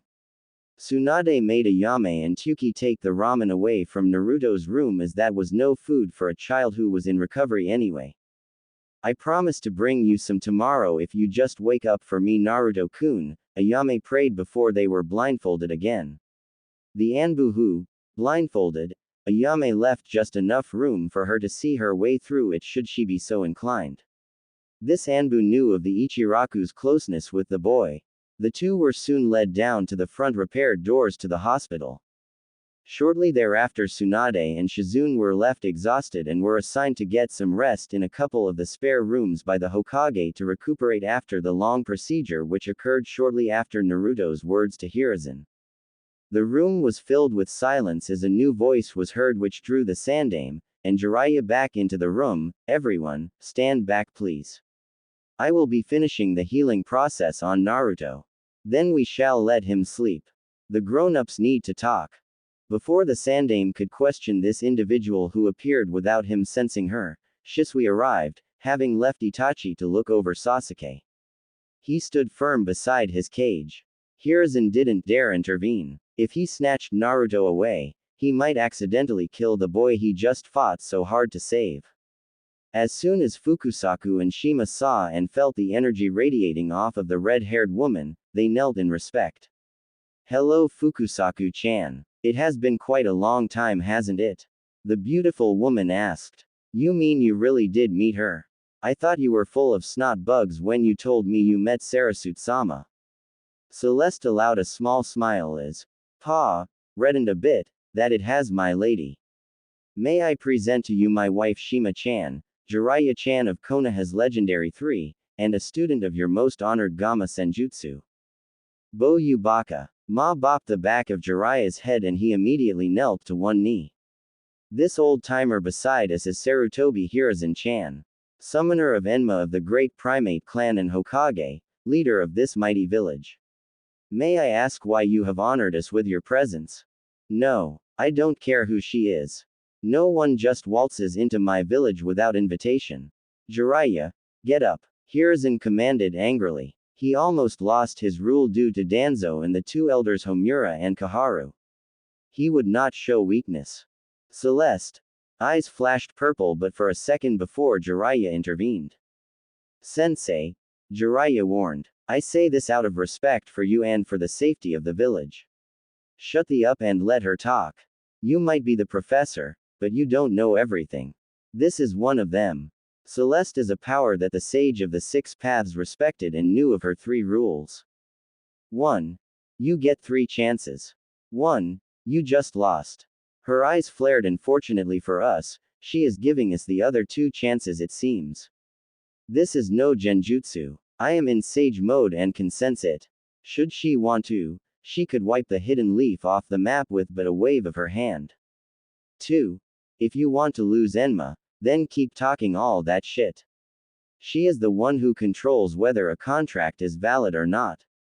Even if another one is somehow created, all animal summons come under her domain. So she could nullify another one easily as well. 3. You screw up 1 and 2, well, I don't even want to think about that. I had the honor of meeting the Shogunate at one point in my life, and his predecessor was foolish enough to make her angry. That is why the age of war arrived. The ninja clans were split apart and it took Shodai-sama and Uchiha Madara to even begin to rebuild what was once our former world of peace. So sensei, Jiraiya's voice grew deep and deadly, as a shinobi of Konoha, I will step in to stop you if you endanger our village due to your pride. I will step in and kill you myself. Jiraiya's words stung more than he would have ever thought possible. Not since losing his favorite student Orochimaru. Maybe it was nearing time for him to retire the hat, but that was a thought for a later time. He turned to Jiraiya and said, You are crossing into the territory of treason, Jiraiya. Anticipating his Hokage's command, Shisui vanished in a Shunshin no Jutsu faster than most could see. He sped behind the red-haired woman and attempted to knock her out without actually hurting her. Jiraiya, however, would not have that.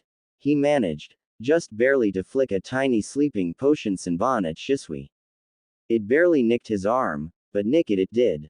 No, sensei. I am stopping you from doing just that because of a power struggle that doesn't even exist. I don't know why Lady Sarasate is here, but let us hear her out. Show those many years of wearing the hat have given you some wisdom. Not one to show weakness is his new motto. He looked back to Celeste and said, I don't like my village being used for personal gains, but as one of my students has put in a good word for you, I ask you as an honored guest why you are here. Celeste, who had been stroking Naruto's hair since laying him in bed, stated, I felt one of my servants do a disservice to this boy. You know him as the Kyuubi no Yoko, she said firmly. She noted that everyone in the room stiffened at that and she sighed, he did not attack Konoha of his own volition. A Sharingan user managed to entrap his mind. You all have kept him trapped in body after body. 3 Uzumaki now. I considered freeing him to let him take his revenge on this village for such a cruel fate, but his crime to me outweighed yours as a village, barely. Those in the room sweated profusely at the thought of Kurama being released, but calmed slightly at the thought of him still being sealed away, at least for now. I am not sure it is my place, Sarasate-sama, and not that I am complaining, truly, but why is he being kept sealed? Jiraiya asked, secretly glad because he knew his godson would likely die from the extraction process. You show great wisdom in your questions, Jiraiya-chan. You even remember my name in your language, Celeste crooned. To Hiruzen, however, she said, put your pride to the side and you might be rewarded, along with your precious village. Sarutobi, who narrowed his eyes, took her words as a threat and prepared to attack. His mind was old, and despite his disagreements with his former friend, and now dead ex-elder Danzo, they shared more than a few warlike philosophies than either would have admitted. Danzo, because he wanted the hat of the Hokage. Hiruzen, because he could not afford to show weakness to his old friend, lest said hat be wrestled away from him. But more importantly, Celeste warned, I have taken a vested interest in Naruto's future. He will be my champion on the very earth beneath his feet. The very wind he soars through. The very rain that gives life. And shall be the fiery wall that surrounds and protects these broken and fallen leaves of Konoha. And not a cloud in the sky, nor storm upon the seas shall silence my dragon's mighty roar. Celeste allowed her voice to thunder for added dramatic effect. She forced down a small smirk playing upon the edges of her lips. And Naruto not having someone to look over him in a parental capacity is over. If he asks to be adopted by a family and they say yes, and they truly love him, you, Sarutobi, will allow them to adopt him, or then, and only then will I show you how much of a maelstrom your tiny little village really can't handle. The Sandaime found his mind and body felt heavier than it ever had before. He loved Naruto like a grandson, but he couldn't forget that he was also a weapon. A tool to be used to protect the village. The very will of fire. Tsunade, who'd awakened moments before, stopped shortly before entering the room, having only felt something so pure and powerful in her grandfather, and even then, his power was dwarfed compared to what she felt inside Naruto's room. As she felt her sensei, and Jiraiya still in there, and even Fukusaku and Shima, she figured it best to wait in silence and learn. Celeste, along with the others, sensed Tsunade's presence despite her stealth skills, as all shinobi present were in a league far above most nin. Tsunade decided to step carefully into the room after she'd heard enough.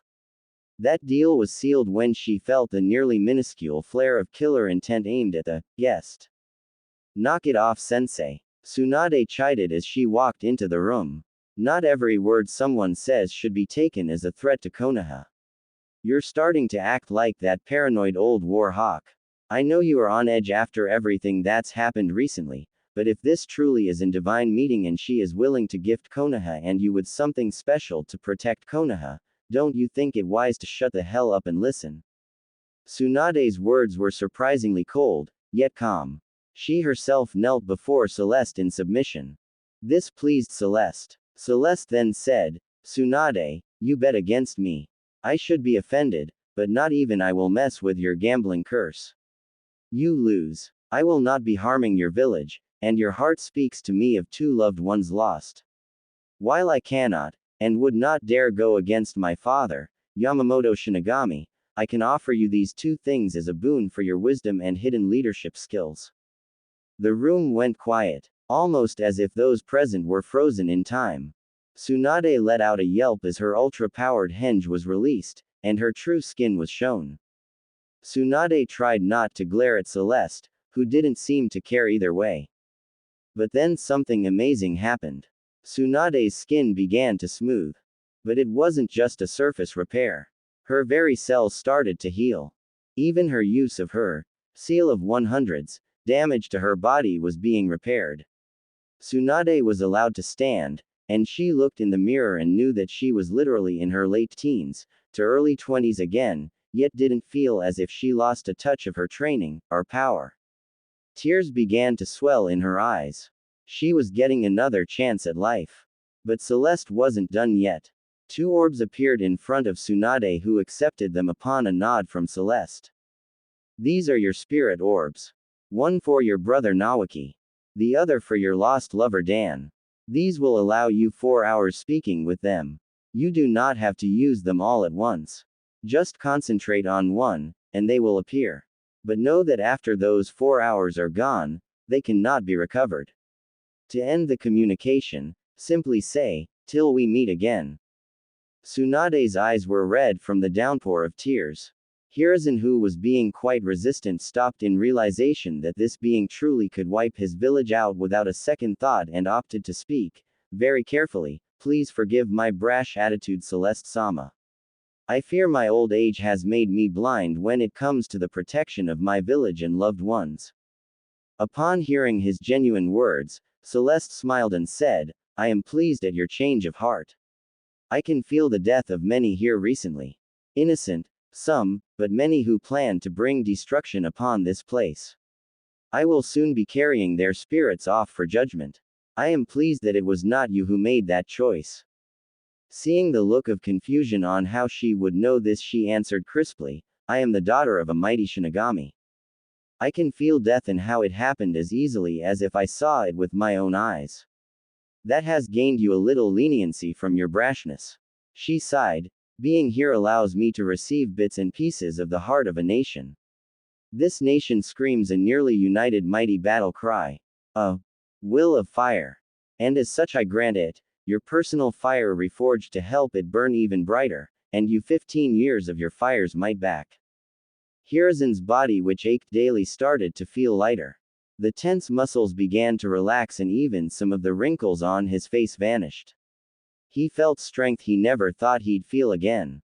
And while he was grateful at the change, he did secretly hope for a chance to see his wife Byakuya one more time before meeting her on the other side. Her death during the Kyuubi attack at the hands of the masked man made him a bit more bitter than he would have been otherwise. "I sense your grief at missing a loved one, but you have been stubborn and foolish, thus I shall not grant you this boon." Hiruzen wanted to object. To tell her take his years back, if only to allow a few minutes with the woman he loved so dearly, but he learned in short order that once Celeste said something, it came to pass. "I thank you for your gift, Celeste-sama. And I understand." Celeste again was impressed at the leader's ability to learn and adapt. She didn't like going back on her word, but a smaller orb appeared in front of Hiruzen. His eyes widened in realization, but looked up at Celeste and she answered his unanswered question. 2 hours, same rules as Tsunade. Hiruzen stood from his knelt position and bowed respectfully. Though his personal deity was of another faith, he allowed himself to show her the respect she deserved. And to you Jiraiya-chan, Celeste said seductively, which made even the super pervert redden much to her amusement. I considered punishing you for using the old description of my likeness in your books, which froze Jiraiya in place, fear adorning his face despite his attempts to keep it hidden. Celeste, still amused, continued, but you never once made me part of the perverted parts of the books, and always represented me in a respectful manner. I don't know whether to be pleased or offended, she joked slightly. Realization hit Jiraiya. You read my books. Celeste only laughed at his sudden outburst, forgetting his fear. Not initially, I admit. But your student had a copy on him when he joined my father. So he became a fan, and I found it and thought about burning it, but I was mentioned on page 3 of the book and was curious. You do good work, pervert. Jiraiya couldn't help himself. I thank you, my lady, but I am not a pervert. I am a super pervert. Celeste nearly fell over at the pure madness of what she had just seen and allowed herself a small laugh and said, You're amusing. But now down to business, she said, having gotten serious suddenly. She nodded and Jiraiya too began to de-age. But as he was in sage mode, something began to occur. The elder toads began to de-age as well. But they deactivated their sage modes and departed from Jiraiya's shoulders. Jiraiya felt right. He didn't deactivate his sage mode. His oversized wart-filled nose returned to normal size. His bulging toad-like features returned to a fully human shape, but not the markings which adorned his face. He then stood, strength surging through him with which he'd never known. Jiraiya, he was not complaining, but asked, Why, my lady? Celeste smiled a warm smile and answered him earnestly, You took time away from your mission to seek out your friend to help an innocent child. But not just any child. Your gran. Celeste stopped frozen as she saw the look of terror behind Jiraiya's eyes as she amended, Excuse me. I meant to say godson, to which Jiraiya mentally thanked her, to which she gave a small nod, acknowledging that thanks. You stood firm against your sensei in wisdom, rather than anger. You deserve much more than what you believe I have given you. And you have received it. You are now a fully realized sage of MT.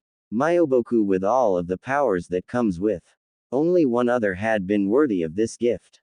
Ironically, he was of this village too. There was no need to expand further as there were very few sages in the world, much less from Konoha. The Shodai Hokage Senju Hashirama drew in natural energy as he drew in breath and was considered the most powerful sage since the Sage of the Six Paths. I place these 2 orbs in your possession, Jiraiya-chan. One is for Naruto to speak to his mother and father when the time is right. He will make that decision. Not any of you, she warned as she looked to all present except the Anbu who'd recently arrived, but found themselves unable, and without the desire to help their Hokage. The Anbu cat realized it was an external force that prevented action, but she still could not attempt to go against it. She did see the transformations of the elder shinobi, however, but could say nothing. Her anger rose as the feeling of helplessness nearly overtook her. But she suddenly felt a calming presence. It was disconcerting, but at least she still kept her wits about her, she pondered. Hokage Dono? Celeste inquired diplomatically. I have a mission for the Hidden Leaf, and I take it my payment was part of the transformations you all received. The renewed vigor of its Hokage, and 2 of its legendary Sannin and its summoned partners to protect the leaf is worth far more than the cost of your, what do you call them? Oh yes, S-rank missions. Do you not agree? Sarutobi took a moment, then nodded his assent. My mission, should you wisely accept it, is to find Naruto a home to live in. Not necessary a shinobi family. And do what you can to lighten his burden. Those here in the village treat him as a pariah. I know you can do it through fear, but I recommend this be a yearly mission. One that takes time, which will keep you in good standing with the village. and allow Naruto to grow and mature in such a way that he will be able to continue to endure hardships if he must, but not if unnecessary. The last thing is, I would like Naruto to be included in the discussion about his would-be assassin. I can feel her near. I would have ended her myself, but I know from you and Jiraiya's thoughts that she was not in her right mind when she attacked the boy. I want to see how truly strong Naruto can become by the next time I visit. It could be in a month, or in 10 years. Please don't let his training waver. He told me he plans on taking your hat one day Hokage Dono. Let's see just how strong his resolve is. Jiraiya, Tsunade, Kat, and Hiruzen stood stunned. Hiruzen could only nod his agreement to her terms. But then asked, "You have granted us such great boons, yet you want us to train Naruto-kun. Wouldn't it be more prudent for you to train him, or grant him powers to jumpstart his training?" Jiraiya would likely know this term best as he is our literary master. But we don't want Naruto to be a Gary Stu. That means he is a 7-year-old child with a mind of a 10 or 11-year-old. It means he will already have a slight tactical edge. I also gave him a small gift of protection. Any more from me and he would be another like your speed demon child on the floor over there. Or that other one who fought you and your successor 7 years ago. Let's take it one step at a time and see where the chips land and let Naruto carve out a piece of his own destiny. He is what Jiraiya knows as a child of prophecy, but that doesn't mean he shouldn't have his own life. His own way. His own choices. Uzumaki Naruto is going to be something very special if shown the love of a family, and the tough love of caring Shisho. Also the Kyuubi no Yoko. Kurama will serve as a servant for Naruto. So have no fear of your village coming under attack from him again, she said, and without waiting for a reply, so for now I bid you all farewell. And like that, she was gone. All were now back on their feet except a still sleeping Shisui and Naruto. Hiruzen looked in the direction of Kat who appeared beside him as he immediately said, "The events of this room never happened." If asked why we all look so young, it was accidental side effect of an experimental collaboration jutsu by Jiraiya and Tsunade which I have now forbidden as it's beyond kinjutsu. Also find out how much Itachi knows as he is close and most likely followed the events as you did. If he knows about all of this, give him the same instructions, he said with urgency. While Kat was reluctant, she was still an Anbu directly under the Hokage and stated, "Your will is law." With that settled, Hiruzen's heartbeat, along with his students calmed. Shima and Fukusaku rejoined Jiraiya on his shoulders and tried to reform the triumvirate that was the former full sage mode. They succeeded, but with a surprising result. The power was so intense, they had to again deactivate sage mode after a few seconds, else they became overwhelmed. Naruto's Mindscape. I take it you heard that you are to help protect Konoha, correct? Celeste asked, and Kurama nodded half-heartedly. You will also be given a little more room in here. His cage's size converted to an open field, but with seals still hidden underneath said field. It was beautiful, but should Kurama's intent become benevolent, the seals would do their work. I shall be keeping an eye on things from afar, but you will be my eyes and ears here. And here, a scroll appeared before Kurama. Naruto shall become my Ryu shinobi. None before have been worthy of it, but I have a feeling that little boy shall change the very world for the better. This shall be granted to him by you when he becomes a shinobi. Whether of Konoha, or in his mind. When he is truly a shinobi, you will know. Surprised at his new accommodations which appeared in the blink of an eye, Kurama snarled out a very foxy smile. He was content to give the boy a chance as he was given one by his kind's mistress.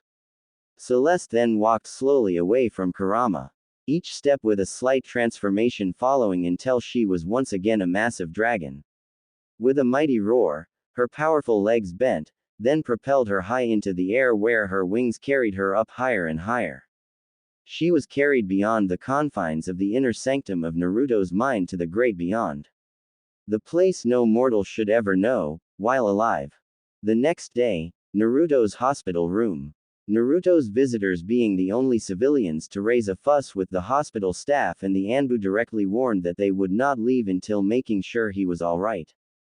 It took nearly 20 minutes to calm Ichiraku Tsuki and his teenage daughter Ayame to calm down slightly. But not because they had given up on anything. Ayame gently tugged her father's chef coat and walked alongside him till they reached another side of the building. Once there, they entered that elevator and went up to the 6th floor where Naruto was being cared for. Once the doors opened, 2 more Anbu stopped them as Ayame tried to run past and screamed, "Let me see my Naruto-kun." The Hokage, who had just recently arrived, heard the commotion and walked out of Naruto's room and sighed. He'd hoped to talk with Naruto before anyone else, but Naruto's eyes started to open upon hearing Ayame's voice. "What's the meaning of this noise?" Hiruzen, head under cover of his hat, commanded his question be answered without delay. Killing intent which would normally bring civilians to their knees. And while it did make the Ichiraku duo wobble, they would not back down. "I don't care if you're the Hokage or not. I want to check in on my Naruto-kun," Ayame screamed with venom lacing her voice. Hiruzen felt a headache coming on as he heard these words, "Ayame ne-chan." Naruto ran out of the room, IVs yanked out of him as the 7-year-old jumped between the Anbu and his precious people. He screamed at the Anbu, not even considering the old man could have done anything to hurt his Nakuma. "Get back!" Naruto screamed fiercely. The Sandaime only sighed and ordered, "Let them pass. I will talk with Naruto with them present." This seemed to pacify both Naruto and Ayame, while Tsuki remained vigilant in his careful gaze, not leaving the Anbu until they vanished.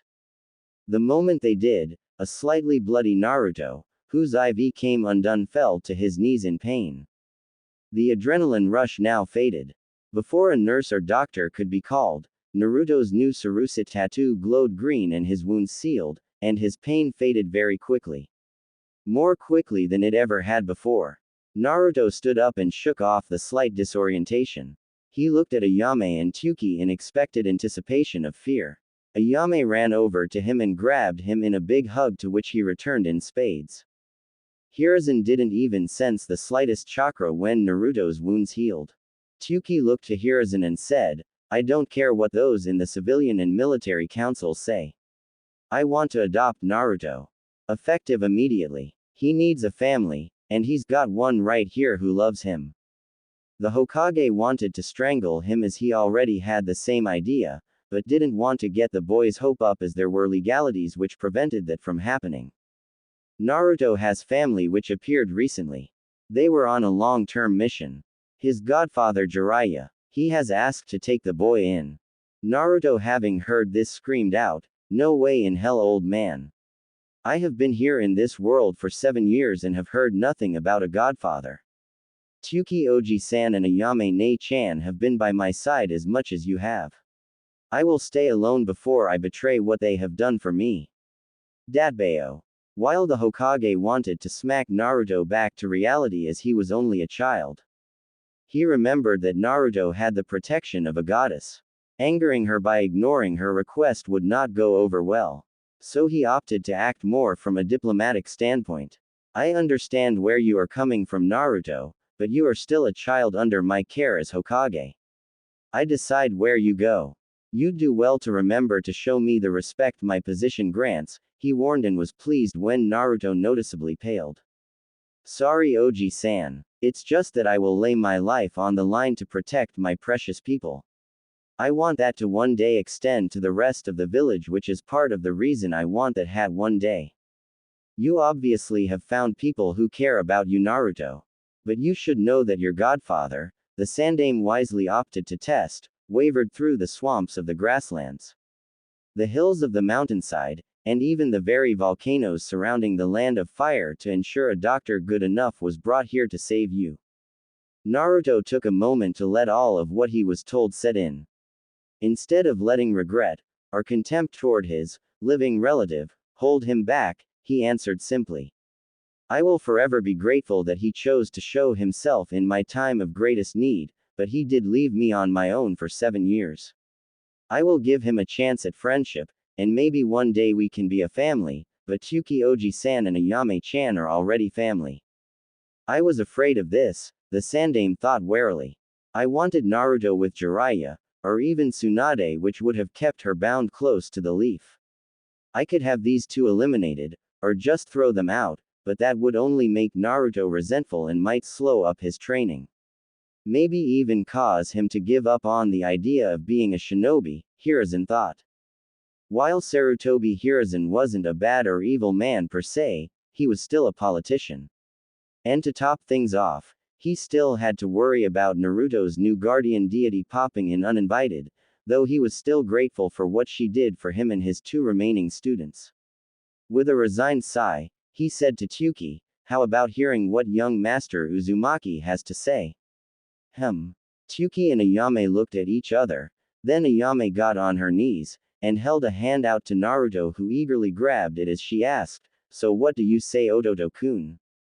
Naruto jumped into her arms and squealed, "What do you think? I'm going to have a family."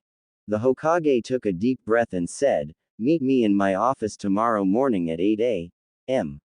sharp. Do not be late. And Naruto, don't forget to go pick up your homework from Yumino Iruka. You're being transferred into his class at the academy. He is hard-nosed, but fair.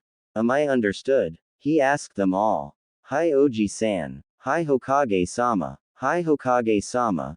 They all called out in unison, though Ayame's was notably weaker as she was really pissed at how the Hokage let Naruto live the way he had for so long. "Hey Oji-san," Naruto called to the Hokage. "Yes Naruto," the Hokage asked, clearly annoyed and wanted to leave and go smoke his pipe. "Is the lady that tried to kill me really a Konoha kunoichi? I saw her hit Ite and it was slashed." He noticed that, did he? Sarutobi noted, impressed. "Yes Naruto. She was under someone else's strong hypnotic jutsu," he answered, not wanting to go into the nuances of the different types of genjutsu at that very moment. "She's been cleared of all of the charges, but will still need to be punished for allowing herself, a jonin, to fall for such a ploy," he explained wisely. Naruto, not missing a chance to show off some of his new intelligence and wisdom gained from the few seconds in Celeste's gem's presence, offered, "As I was the one attacked, I request to speak to her and offer my input at her hearing. I believe we started learning about Konoha law in class recently, and I have the right to face my attacker face to face." Sarutobi was flabbergasted by the young boy's words. Not only did he quote Konoha statutes, if a bit roughly, but he requested a meeting with one of the most dangerous women in Konoha. "I don't believe that, wise Naruto." But Naruto wouldn't have it. He then stated, "As set up by a joint commission created by the Nadaime Hokage as well as the daimyo of the time, not even you can deny my request. And for the record, that was in the book under the Bible in my room. Konoha's Legal System, by Uchiha Fugaku. I was reading it since the TV was acting up after I woke up." Hiruzen nearly fell face first to the ground after hearing those words and gently pulled Naruto to the side, out of earshot of his would-be family. In this case, Tsuki and Ayame wanted to back the Hokage's mindset to not allow Naruto to see the woman. Especially Ayame. She might have only just turned 18, but her maternal instincts were of a seasoned mother. "Away from the Ichiraku family, fine," the Sandaime conceded angrily. "She can visit you here. Your new family will be in the next room over, and 4 Anbu will be on guard in case her programming somehow gets reactivated. Hell, I might even come, as I don't see how you could possibly have anything to say to her. I doubt she will hurt you now that your godfather Jiraiya placed a jutsu on her to protect her mind, but one can't be too careful." After Naruto agreed to those terms, as if he had any say in them, he joined Tsuki and Ayame as they walked him back to his room to finish resting before he was potentially released in a few days. A few hours later, after Ayame and her father were forced to leave as visiting hours were over, Naruto didn't want to go to sleep as he already slept for days already, but sleep did finally overtake him. 2 hours after that he felt something. Fear. It woke him out of a deep sleep, and left him more alert than he'd ever been. In front of his hospital door stood this incredibly beautiful, yet feral-looking woman with black hair. She wore a trench coat and a black mini skirt. Her shirt was mesh, and Naruto received an eyeful which made his little cheeks redden as he tried to remember what Wolf told him in a book of advice he wrote up for him after saving him from one of the store vendors he pranked. He remembered to force his eyes upward above the neck and remembered quickly to apologize. I'm so sorry. I'm not one of those perverted guys, I promise. By the way, who are you anyway? Naruto asked with concern after remembering the recent events of his life. She sighed and said, "Be very glad I am not easily offended. I wear clothes like this to distract male ninja on the battlefield. You'd be surprised how many are caught off guard because they are thinking, with a part of their body that's not their head." Naruto nodded dumbly, but easily accepted what she said. She wore a Konoha Itachi. If a kunoichi wanted to give him free ninja advice, who was he to argue? He'd have to be careful in the field when he graduates and not fall for the same things she just warned him of. Arigato kunoichi-san, Naruto thanked. As for who I am, kid, I am someone you should be scared shitless of, she said with a sadistic grin. I was your would-be.